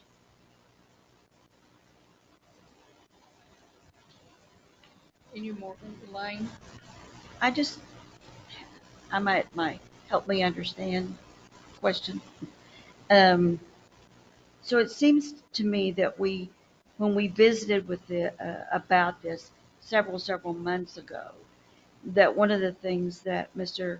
Dinsmore told us was that he was having difficulty not only with the wear and tear on these, especially the ones that are really old, 14 going on, and by the time we would get these, they'd be 15, maybe even 16 years old, because they're not going to be here for a year. But it seems to me that I remember him saying they were already having difficulty finding parts, for one thing. And then in order to find the parts, then that means that the vehicles are down because they're unreliable. And so the day-to-day operation then gets sidetracked because they don't have reliable vehicles to do the work. And I think he also mentioned that was true about the backhoe and the dump truck. And so that was one of the considerations of having this plan, was that we were already in a situation where what we did have was unreliable. And then the time that once they're down, to get them repaired, it might take them, a week or two, depending on what the real issue is with the vehicle. Especially with this being, a 9 to 10 month delivery, we're talking a year out, basically. What stories I've heard could be longer than that. So I was just reminding so I just wanted to be sure that I remembered that correctly. You are accurate in that. And yes, Sean, are you here now? I think I see your name up there. Yeah, sorry about that. I lost connection in a bad area. Okay. Would you speak to the use of the condition of the trucks that we currently have, and the use of the dump truck was another question that was brought up. Yes, their current trucks, they're beyond their life. I know there's one that the heating and air conditioning are not working. We have some front end issues on one of them, and the overall just repair, general maintenance and repair, to bring them up to safety standards will cost more than the value of the truck. And for day-to-day operations, we need a safe truck, a truck that we're not concerned about breaking down on us, truck that the guys can drive day to day and operate in a safely. The dump truck is a truck that we do need. However, it's not a truck that we drive every day. And so that's why when we're looking at the replacement, yes, we had it originally because of the cost, but now since the cost has risen and we are now about 3 years behind our replacement on our pickup trucks, we needed safe trucks to drive daily. Dump truck we use once a month, sometimes twice a month. We can skip by for another 9 to 10 months to next budget year per se, and start looking at that at that dump truck.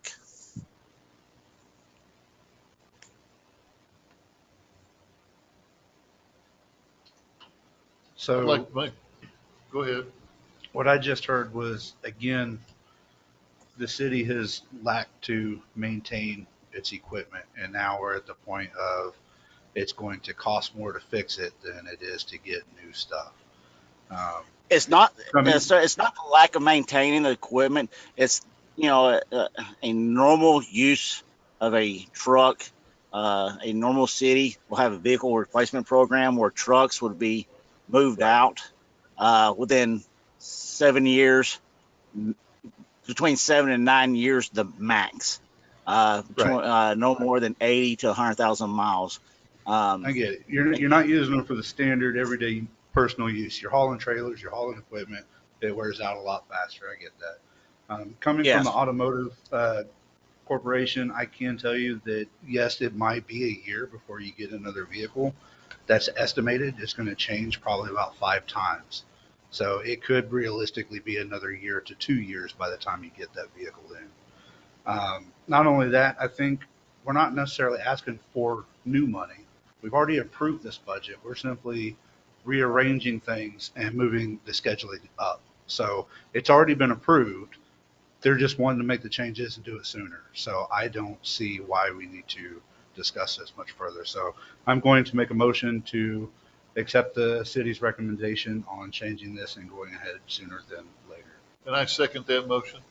Okay, we have a motion now to approve the 3 trucks and again, pray for a close delivery and go forward. We're going to talk. I need to amend that motion to include the financing and not the Going with government capital. Government capital. And allowing me to execute that. Yes. Okay, and to go with our financing with government capital that's in our packet here. All in favor? And make sure the motion also includes the trading of the trucks too. We need the trading of the trucks approved and the backhoe too as part of collateral. You didn't hear me say that? No, I'm sorry. It's in there. We are now adding a backhoe, and we're going to vote one more time just in case for 3 trucks and a backhoe. And I just want to make sure I got a second for that amended motion.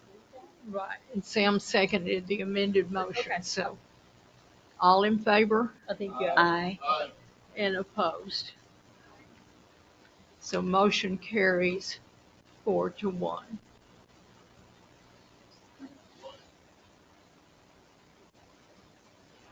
Okay. Do we need to wait on you?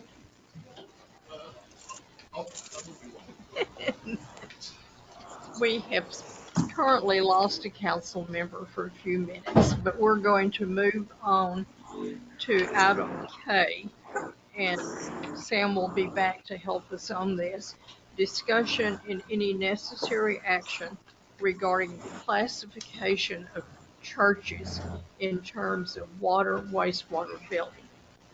Eli, you are the chosen one.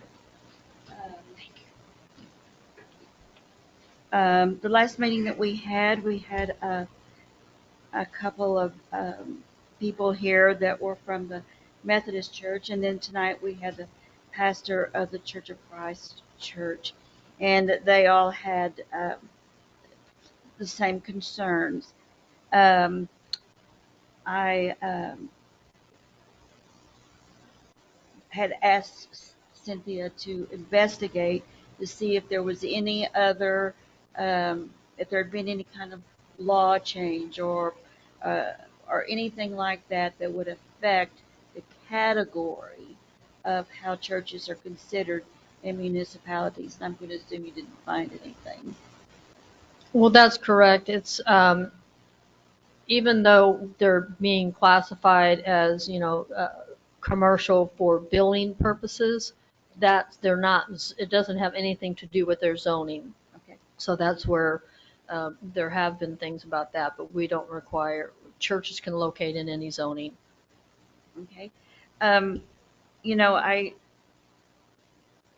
you and I discuss, and I've done some research of my own, and so I would just like to share that is that, as everyone knows, the churches do not pay property tax, and so the only thing that they pay to the city is for actual services, whether that's water or sewer, um, that we, of course, we don't manage the electricity part of things here.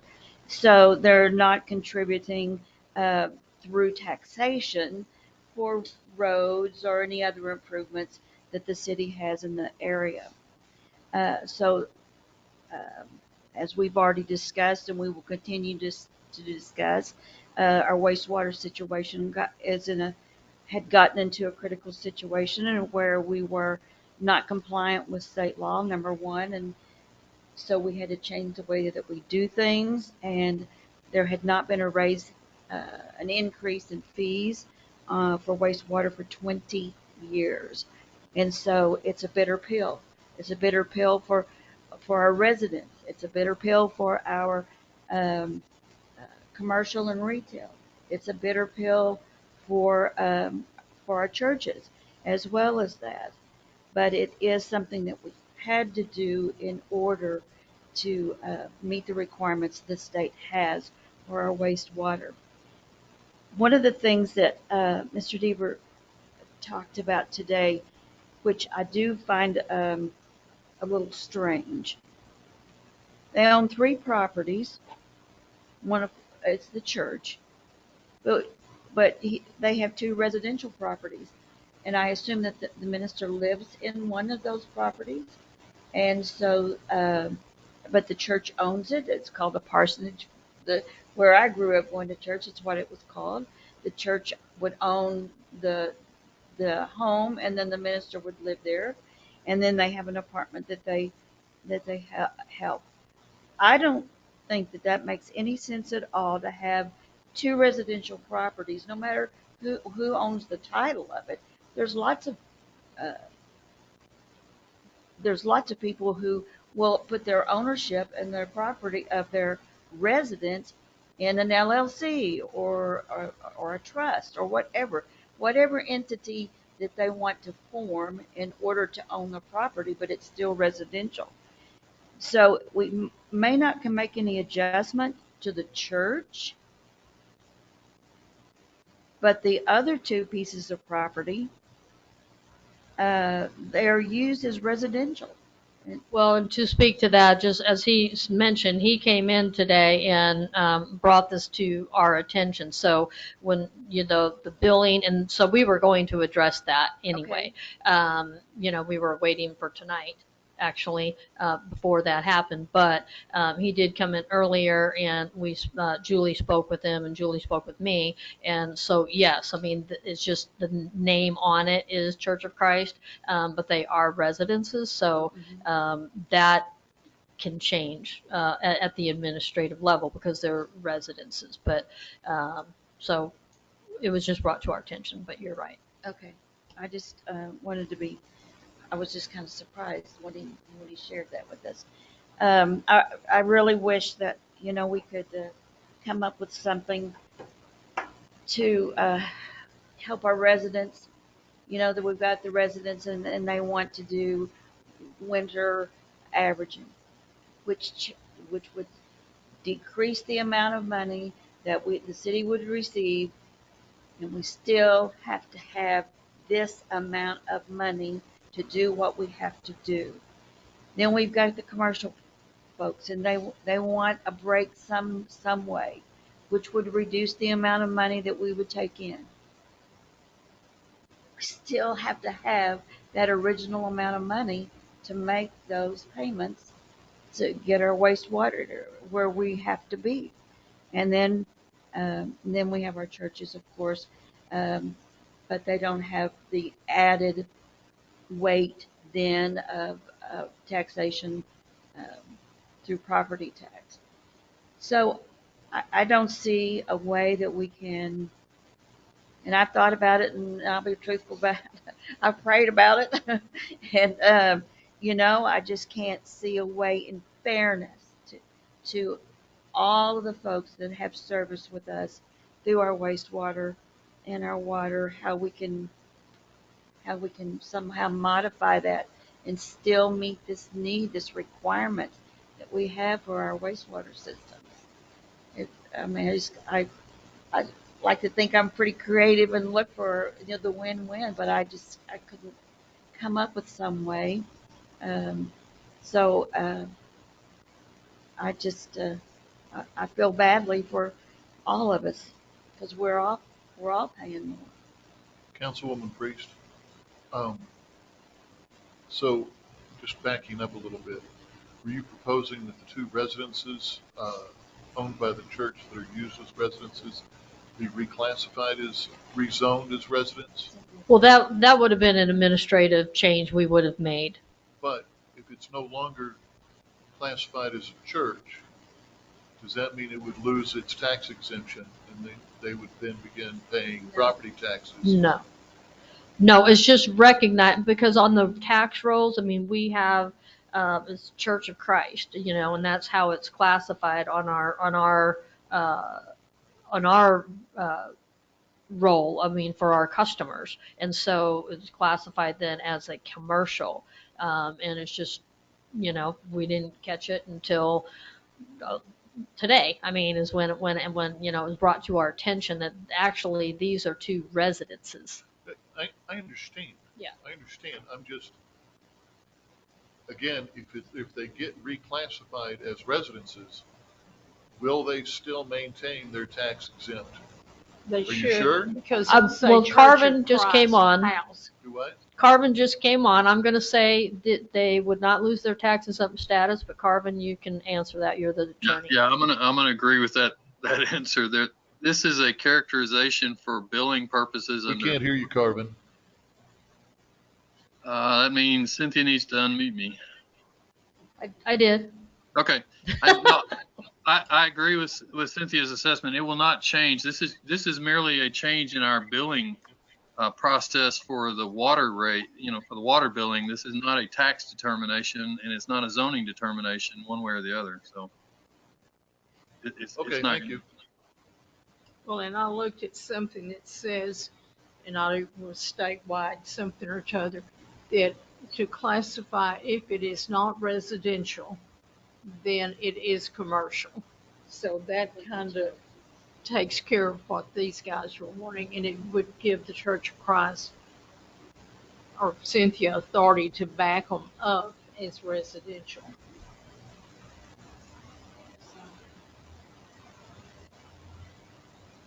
Yes, Jerry.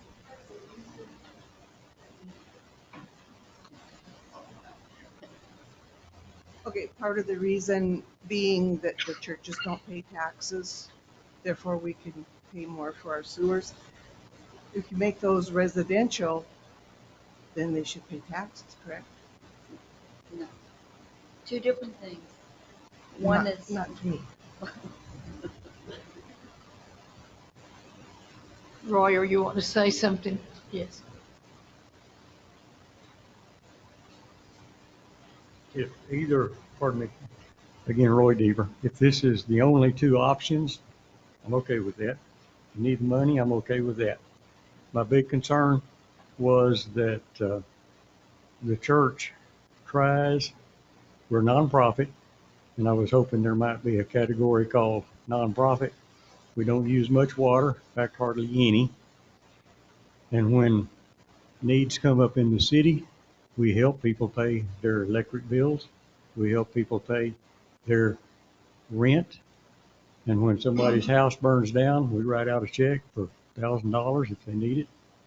And my only concern was that changing things might make it more difficult for us to help somebody.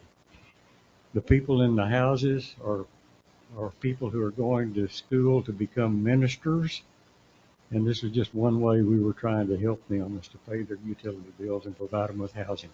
So that's what we're all about. If you need the money, we'll pay it. Thanks, Roy.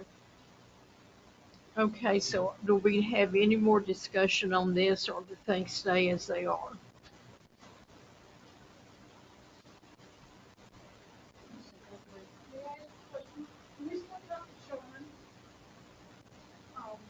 We're still obviously trying to save our pennies.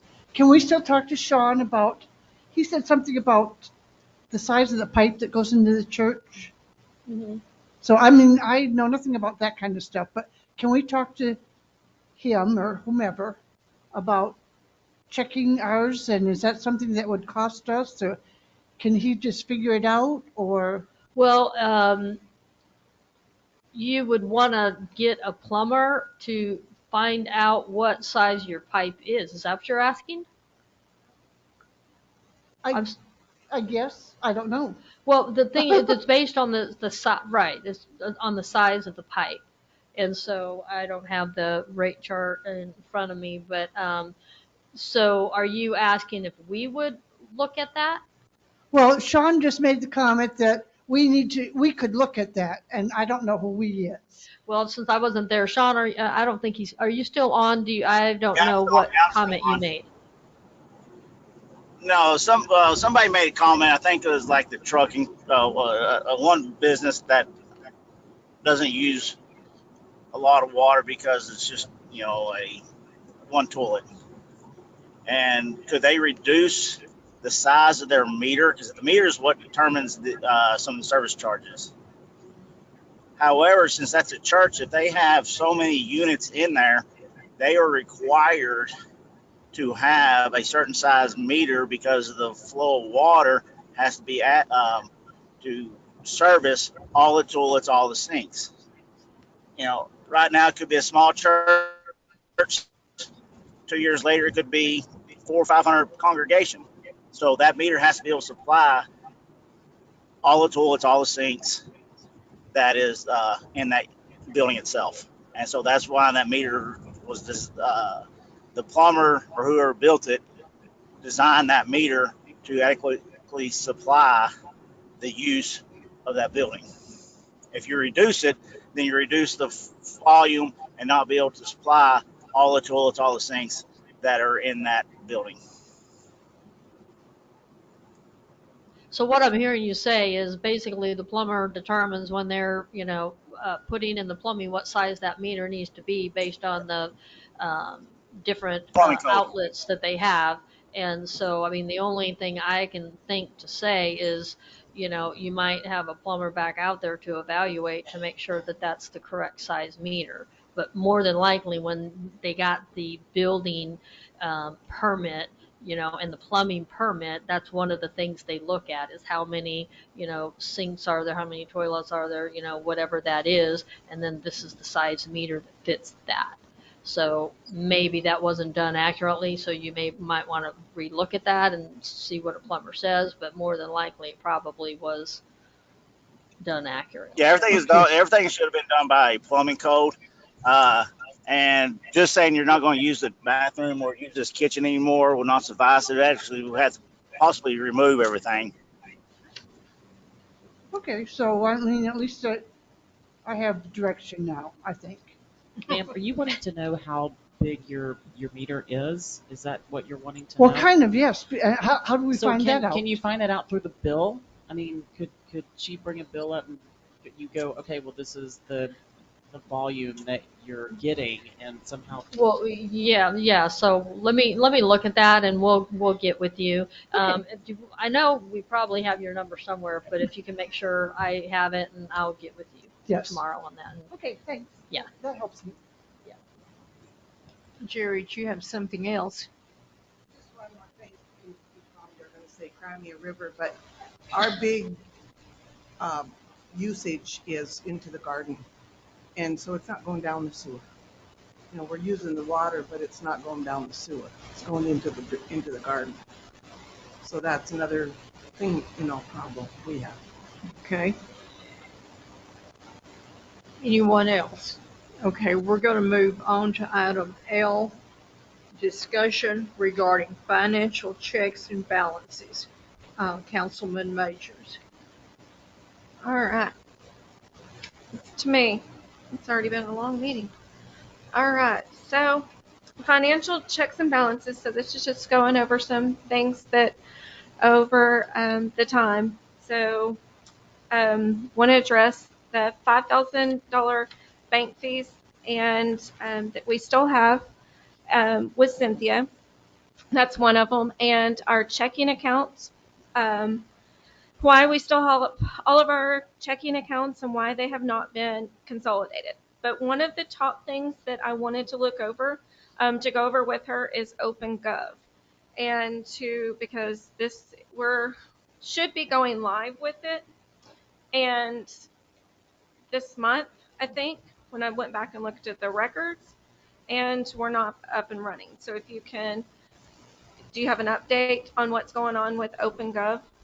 I absolutely do, and no, it was never targeted for March. It's a 9 to 12 month process to onboard OpenGov and to upgrade to the cloud. So we have been having meetings with them, and the benefit, just as a reminder, of going to the cloud is increased efficiencies and streamlining processes, reducing the amount of things that we do by hand, namely journal entries, several things, transparency.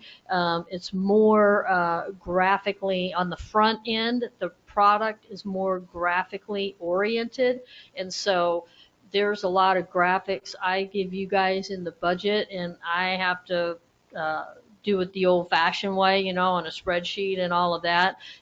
This program does it automatically because with the information that's in there from the budget. So that's one of the reasons why we're doing that. The other reason why we're upgrading to OpenGov is STW. As you guys remember, the decision was made, I believe, back in 2019. I was not here, to go from QuickBooks to STW, which is a financial software platform, which was a good decision. I mean, but it's always, these technology platforms are always expensive. And so that upgrade, because technology is constantly changing, constantly evolving, you have startup tech companies that are buying out companies, and you know, you have technology that keeps advancing, and that's what happened. OpenGov is a cloud-based program. They bought STW, which is an on-premises system, and now when they did that, and that happened in 2020, I believe, you know, there's a whole lot of changes, you know, internally to them, and what that means for us, come to find out that they are not going to be doing any upgrades to STW. Well, 1 year in any technology database and platform program, it's going to be obsolete. And so that's the other reason why we came and said, yeah, we can stay on STW, but it's going to be obsolete in a year or two anyway, and then it will become, you know, it will become unmanageable because they're not fixing it. They're not doing upgrades to it, anything. So, I mean, which that's why we went to OpenGov. Right. I know we already went to okay, it. So, so you're the going reason, over. I just want to know. can I say the whole thing? Okay, so the reason, those are the reasons why OpenGov. You ask about the $5,000 bank fees. Okay. I mean, the bank fees are going up, actually. And that is one of the reasons why we want to, one of many, why we want to consolidate. We cannot consolidate before we go to the OpenGov cloud-based program. That's what they are telling us. And so we have to work with what we've got. That's the technology we've got. That's the platform we've got. We would have that with any platform that we went with, whether it was, and Encode is actually the industry standard. It's notably higher than even OpenGov. We did look at some other programs. They're just not as robust, that have all the different modules. So anyways, the long and the short of it is we are going to consolidated cash, which will reduce the bank fees. But the bank fees are actually going up. And so that's, I mean, until we can get to consolidated cash, and until we can onboard OpenGov in its entirety, I mean, that's what we've got. But there's a lot of stuff that happens on the front end, on the back end and the front end. It's like building a road, and you got to get the environmental, you got to get the right of way, you got to get the data, and it's not just, and I'm not even an IT person, okay, but I mean, it's not just as simple as just throwing down some asphalt and there you go, you got a new road. And it's the same thing with the program technology. I mean, you can't just think that it's going to happen overnight. One of the things I did say is that they told me is that a lot of people that are doing this process, and you would find this in the industry across the board, I believe, but they are contracting out and or hiring people to do the project management of the onboarding from STW to OpenGov. That's common. Now, obviously, I didn't ask for that. We're not doing that. I mean, staff is going to try to absorb that. But there's a lot of stuff that's going on, and the staff is working. We've been short an accounting person, so we're working and we're making it happen. But it's gonna, even before that, it's gonna take 9 to 12 months.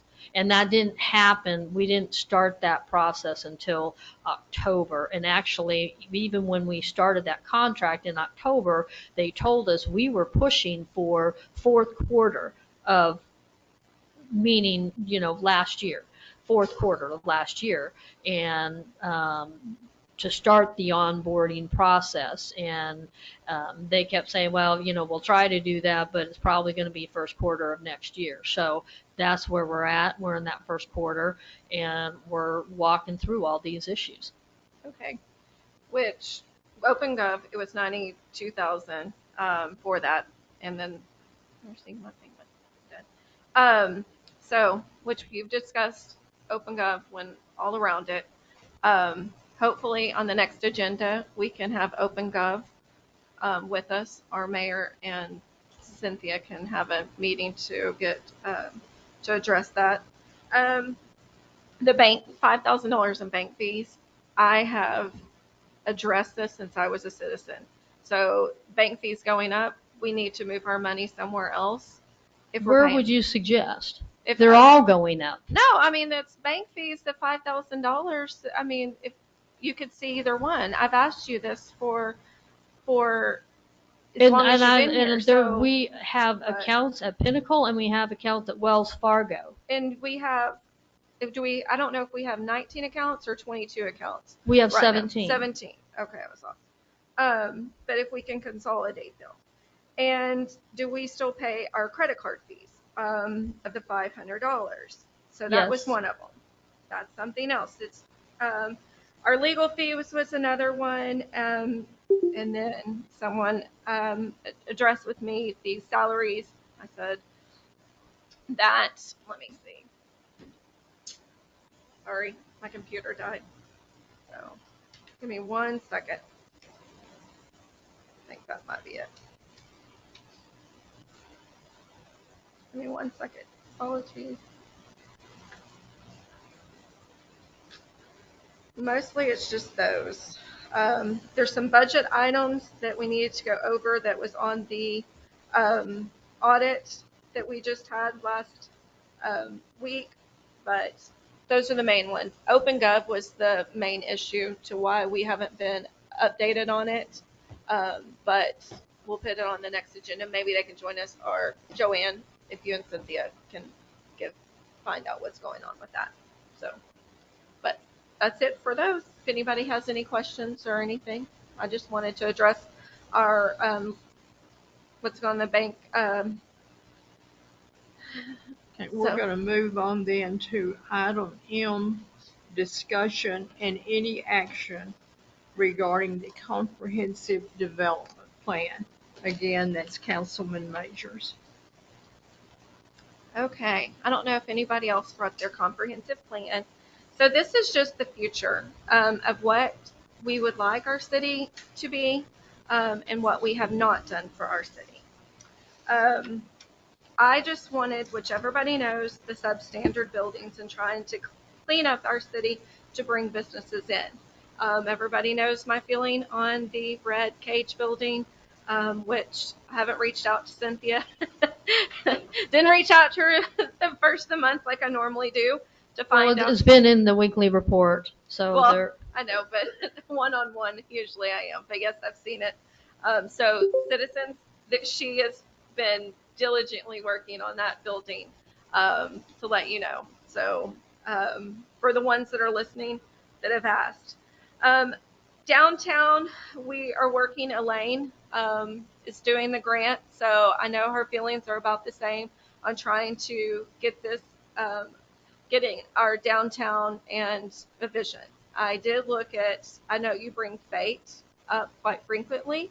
I looked at theirs to see if it's something that we could maybe possibly steal and add to our city website. They added our Fate is Beautiful, added a mission statement. So I thought that was really nice to their substandard buildings as well, and to why to clean them up. But so it was mostly of this is where we have not gone, and especially where we could go.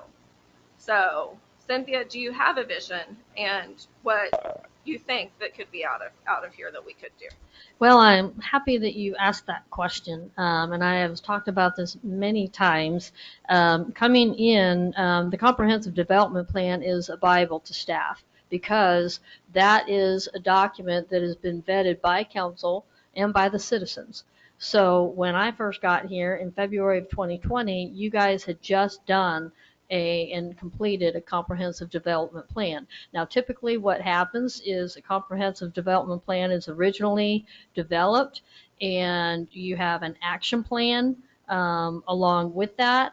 And every 5 years, generally speaking, you'll come back. Every year you come back and you say what you've done, and it's always tied to the budget. Okay, let me just back up. Normally it's tied to the budget, which it has been in our case. And then every 5 years you would look at a broader update of that entire plan. So one of the ways that staff incorporates that every year is when we are, as staff, getting the budget together, we go back to that comprehensive development plan. We go back to all the plans that came out of that comprehensive development plan, which include the water master plan, which include the wastewater master plan, which include the parks master plan, which include the master thoroughfare plan. So we're always, every department is looking at that comprehensive development plan and tying it to their budget. And if you will remember last year in March, we went through that, and it is finding out, okay, now this is where we've been. This is the progress we've made. Here's some new priorities that came up this last year that are priorities as well. Here's staff's recommendation. Council, what do you say? And then you guys give us your feedback, and then we go back and tweak the budget accordingly to that. Now, one of the things I will say is, and I have been talking with the chairman of P&Z, we do need to, and that's it. I had this conversation with you, Councilmember Majors. You were on the P&Z when I first got here. I did look at that comprehensive development plan, and one of the main items in that is economic development, is the development of a downtown district or a Main Street program. And so what you have to do, though, is you have to start the way you start crafting a vision for a downtown area, a mixed use, which is what that comprehensive development plan has all in it, is you have to look at the development codes. You brought up substandard buildings, for instance. So one of the things that P&Z had talked about even before I got here was, okay, we got to look at the map. Let's start with Old Town Rome, downtown district, Old Town Rome. So let's start there and look at that map. We need to shrink it down. Well, when they started having that conversation, then it's like, well, wait, we got to back up. We got to get a comprehensive development plan. They got a comprehensive development plan, came back. We started again on that conversation about looking at right now, Old Town Rome Overlay District is a zoning district. Okay, it is an overlay district and it has specific zoning requirements within that district. Right now, it includes almost, first of all, the line's very nebulous, but includes almost all of Rome, proper. I would say, the three neighborhoods that are outspokes, right? You've got Bywell, Chisholm, and Ellis. This includes all of Old Town, and I believe when that map was drawn, there was no Crown Point. But so it goes right through Crown Point and has half of it. About 2/3 of Crown Point it includes. Right. And so what the object of the game was at that point is say, okay, we need to make it manageable. If we want to have a downtown district and really build a vision and begin to get development codes that make sense to a mixed use area, let's get this map smaller. And you know what happened with that. Somehow it kind of imploded, and I'm not sure why.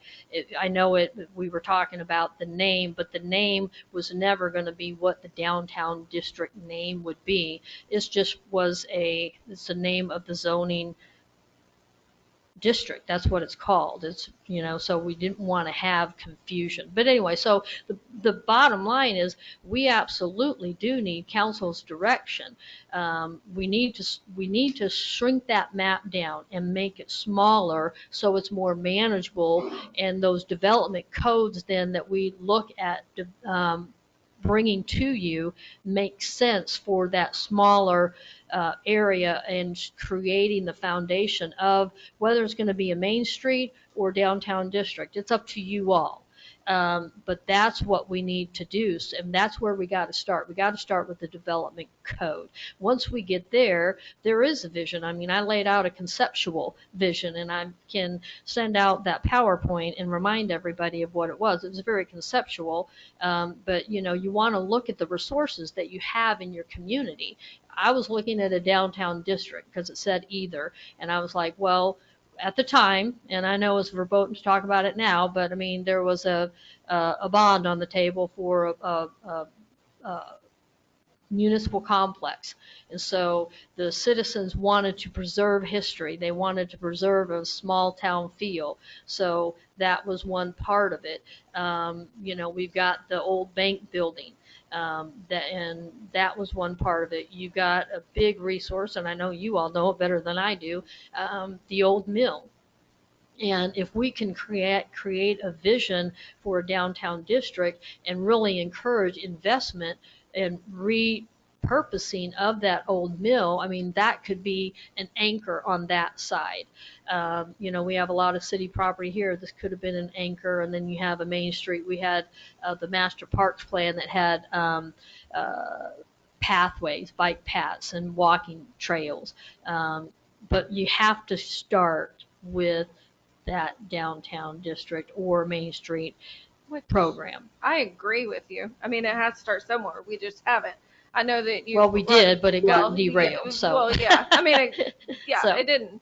But I know that we discussed this, and then you've also brought up that you're wanting to paint a mural on the liquor store at the four-way stop.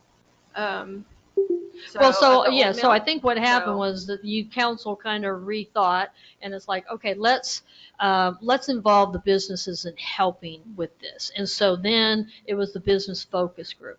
And we have had one, we still have more to go. And we got some good feedback. And yes, I mean, public art is a great way to promote a downtown district and create visual appealing spaces that companies want to invest in. We're never going to be a big box. That's going to be over in Rolling D Ranch. They're going to have all those big box stores over there. We have the opportunity to create something really unique in Old Town Rome. And you're exactly right. I think, but council needs to tell me how you want to proceed. And I know that P&Z, I mean, you might be able to speak to it, Mr. Chairman. I know that they would love to get council feedback on, because they're ready to get to work. Which I think that's great to get them involved. And looking at the other cities, I mean, I have a long speech, but looking at the bullet points, looking at other cities, like Elaine loves the town of Faith.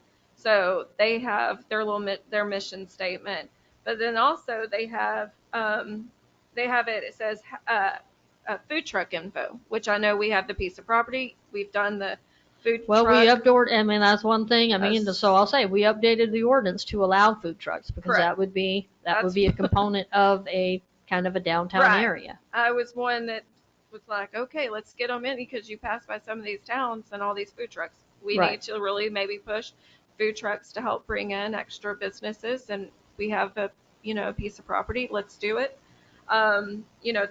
She likes the other on these websites, which I think our website needs to be updated.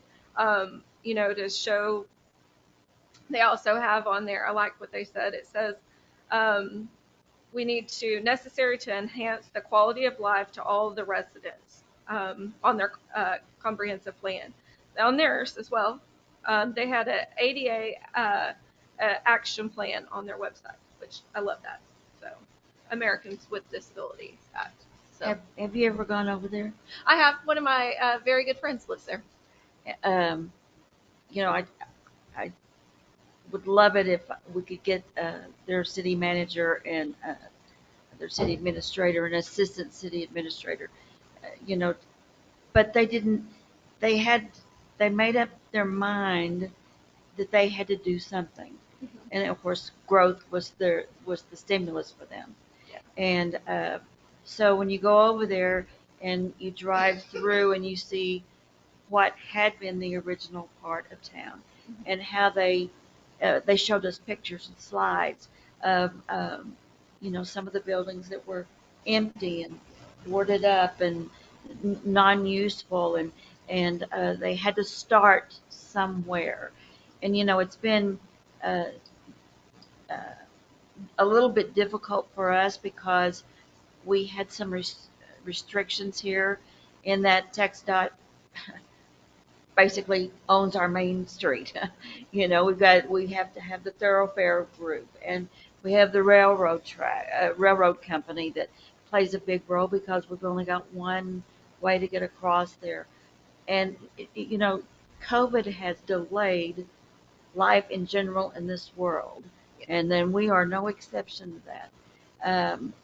But there has to be a starting point. And one of the things that we've been doing is updating the business list. I've been looking online and calling people and making sure that we have all the contact information that we need. And so we're fine tuning that.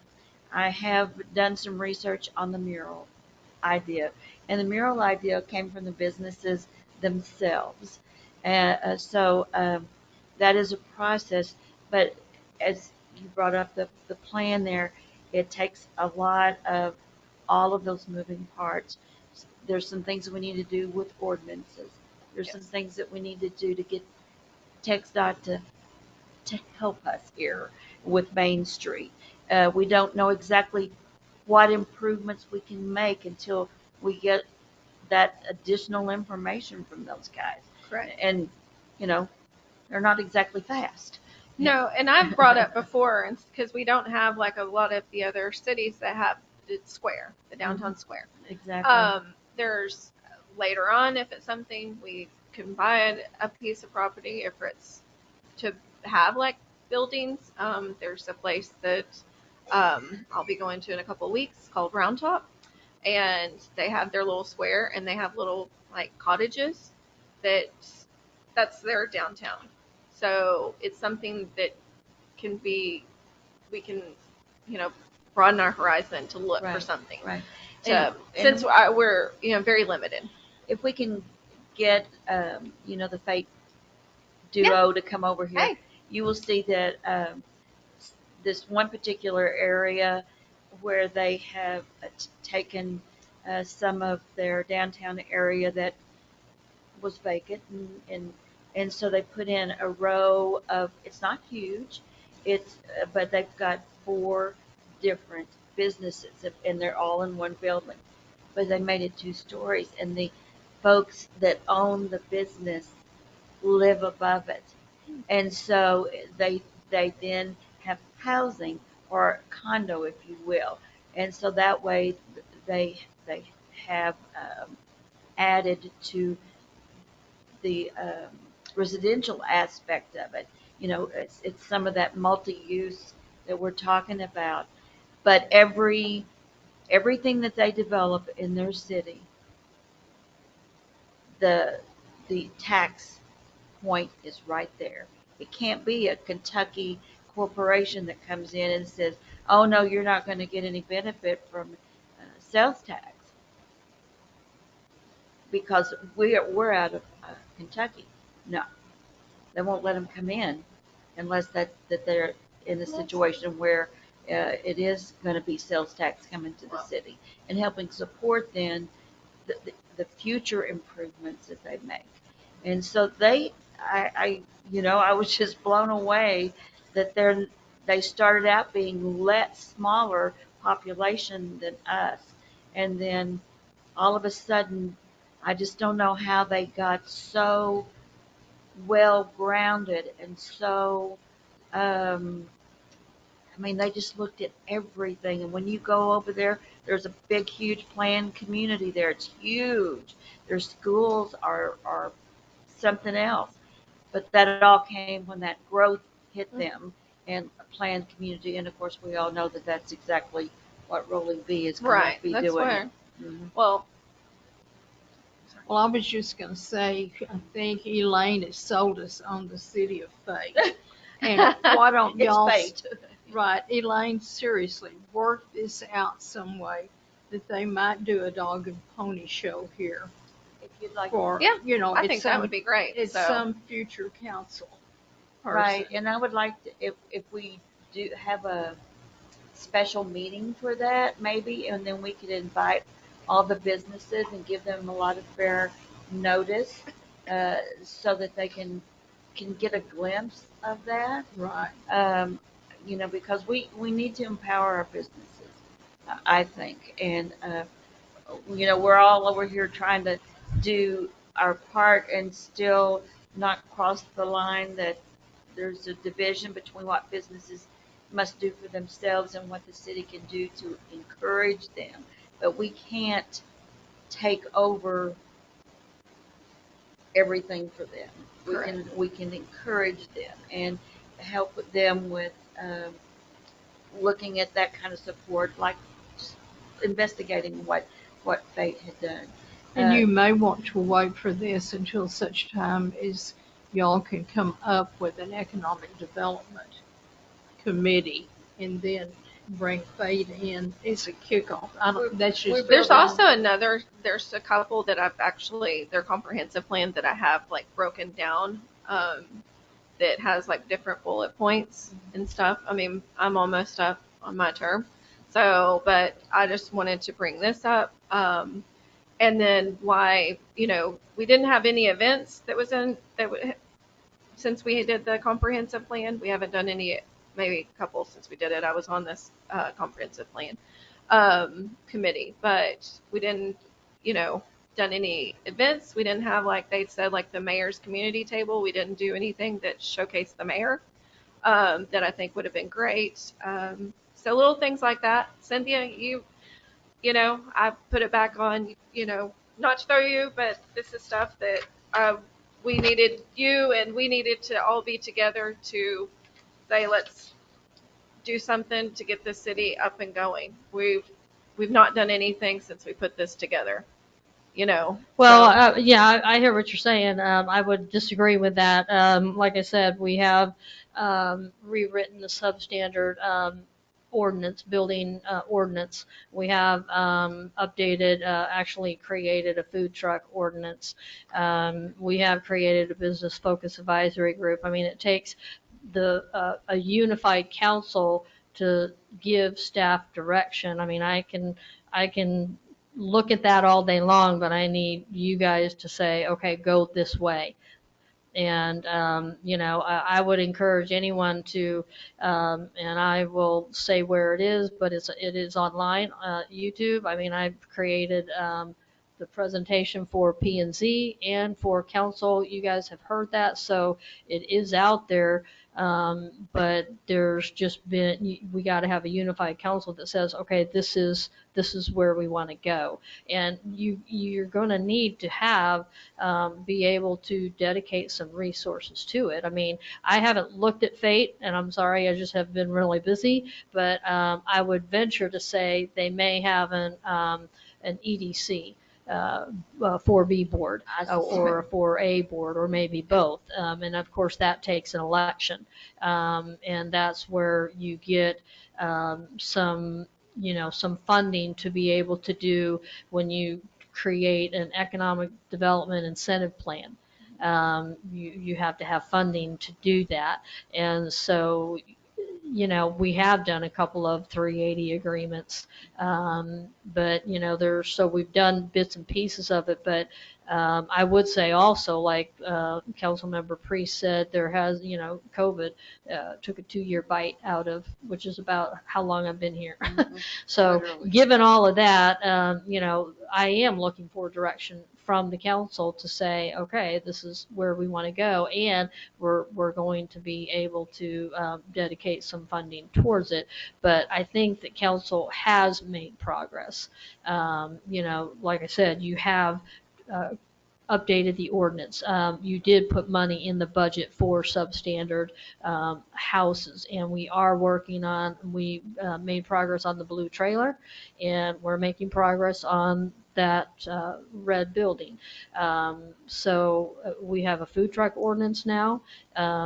There's the business focus group, advisory group that they're continuing to work on. I'm working with them on it.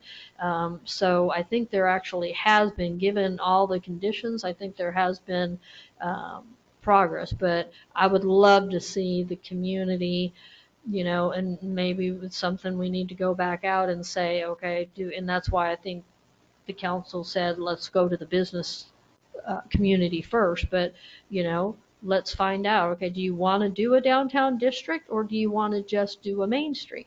It's one or the, I mean, that's what's in the comprehensive development plan. So which one is it that you guys, the businesses and community citizens want to do? We need that direction.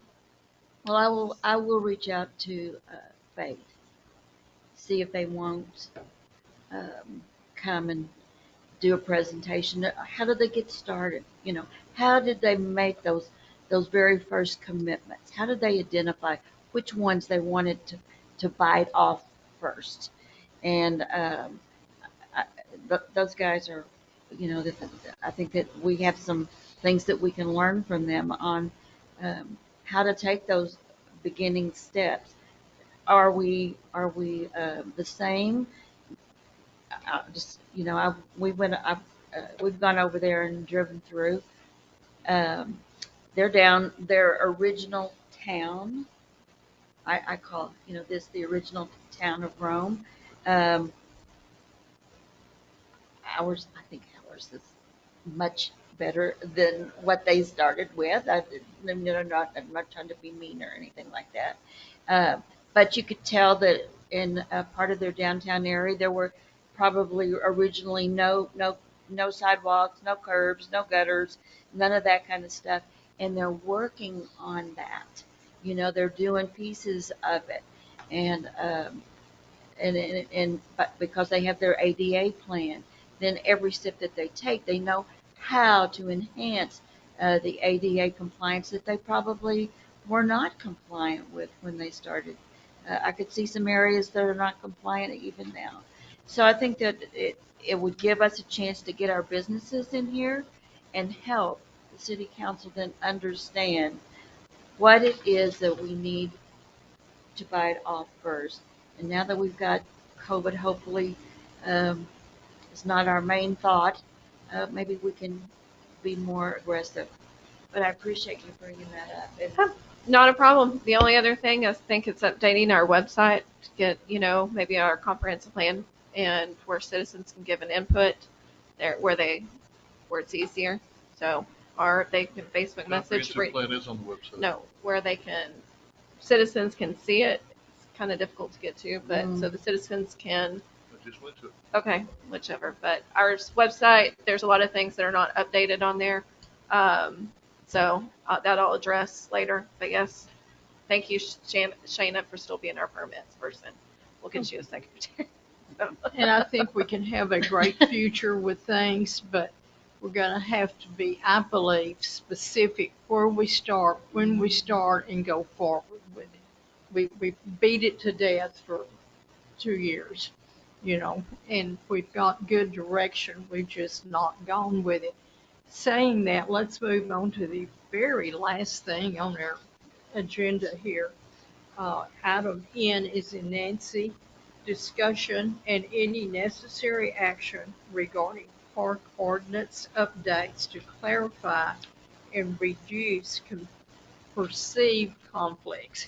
We've had a convoluted paragraph in an ordinance that relative use of parks for purpose of engaging in enterprise for profit. Carbon and Company have redone this and it's simplified. We now call it sale of merchandise or services. Profit is not even in there. If there is profit, thank you, Lord, It shall be unlawful for any person to sell or offer for sale any food, drinks, blah, blah, blah, in a city park or recreation area. And basically it goes on to say all this. If you got a permit, you can do it. So if you get the permit, follow the permit. Occasionally insurance might be required. That will be up to the permit clerk and what you're selling or doing. I recommend that we delete, as it says here, section 1.11.009 in its entirety and substitute this for it. Do I hear a motion that we do that? Garvin, did you draft this? He did. I had talked with the mayor, I talked with Carvin, just in trying to streamline it, and some of the different things they have actually been legal to do, but it's been convoluted. So this is a way to streamline it and just make it really plain and simple. So Carvin, I'll let you, that's. Yes, I did draft it, and I do recommend a deletion of 009 if you go ahead and adopt this change to 006. So what it does, it does still require, so it's unlawful to do that unless. So they've got to get a written agreement. So meaning they, rent the pavilion. They've got to pay the special events fee. If there's food involved, then there's going to be a health inspection, for the food, that portion of it. We probably want to update our rental agreement, but we have updated it a little bit, but we just need to know what is being done and what booths are going to be there, if it's going to be one booth or many booths, whatever that's going to be. But it's just renting that pavilion and renting the space and paying the special permit fee that's already in place. This just takes out the ambiguity that we've had. Yeah, because it just kind of went in a big circle. Do I hear a recommendation that we approve section 1.11.006 and that we in turn delete section 1.11.009 in its entirety? I so move. Second, I second. all in favor? Aye. Anybody against? So it's so moved. Now we're going to move on tonight, and we might get out of here before 10 o'clock. You know, who knows? We're going to move to future agenda items. I'm sorry. No, you have to get above this. Do you want something to say? Okay, thank you. Um, Future agenda items. We mentioned Open Gov to be one, and Steve Knight has made, not a motion, but a recommendation. We have a packet for realtors and newcomers relative to what Rome requires. I'd like to see that both on the agenda. Anyone else have anything? Well, I will bring both of them back, but I'm going to need a little bit of time for them. Sure. Anybody else? Adjourn, just Mr. Priest. Okay, you want to do your thing now? My name is Terry Priest. I live at 216 Cheyenne Trail. There was one more thing on the, not a future agenda, but on a future item. On Saturday, the 19th, is a citizen forum for the facilities. Right. That was not on the future items. So I just want to make sure Let that people people know know about that it. on Saturday, the 19th, there'll be a citizen forum for future, for facilities from 9 to 11. 9 to Thank you. 11. Do I hear a motion that we adjourn? Second. And all in favor, everybody Aye. go. Go, go, go. You know?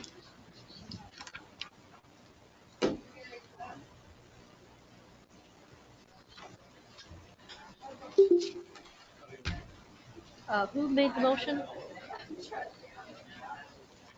Okay.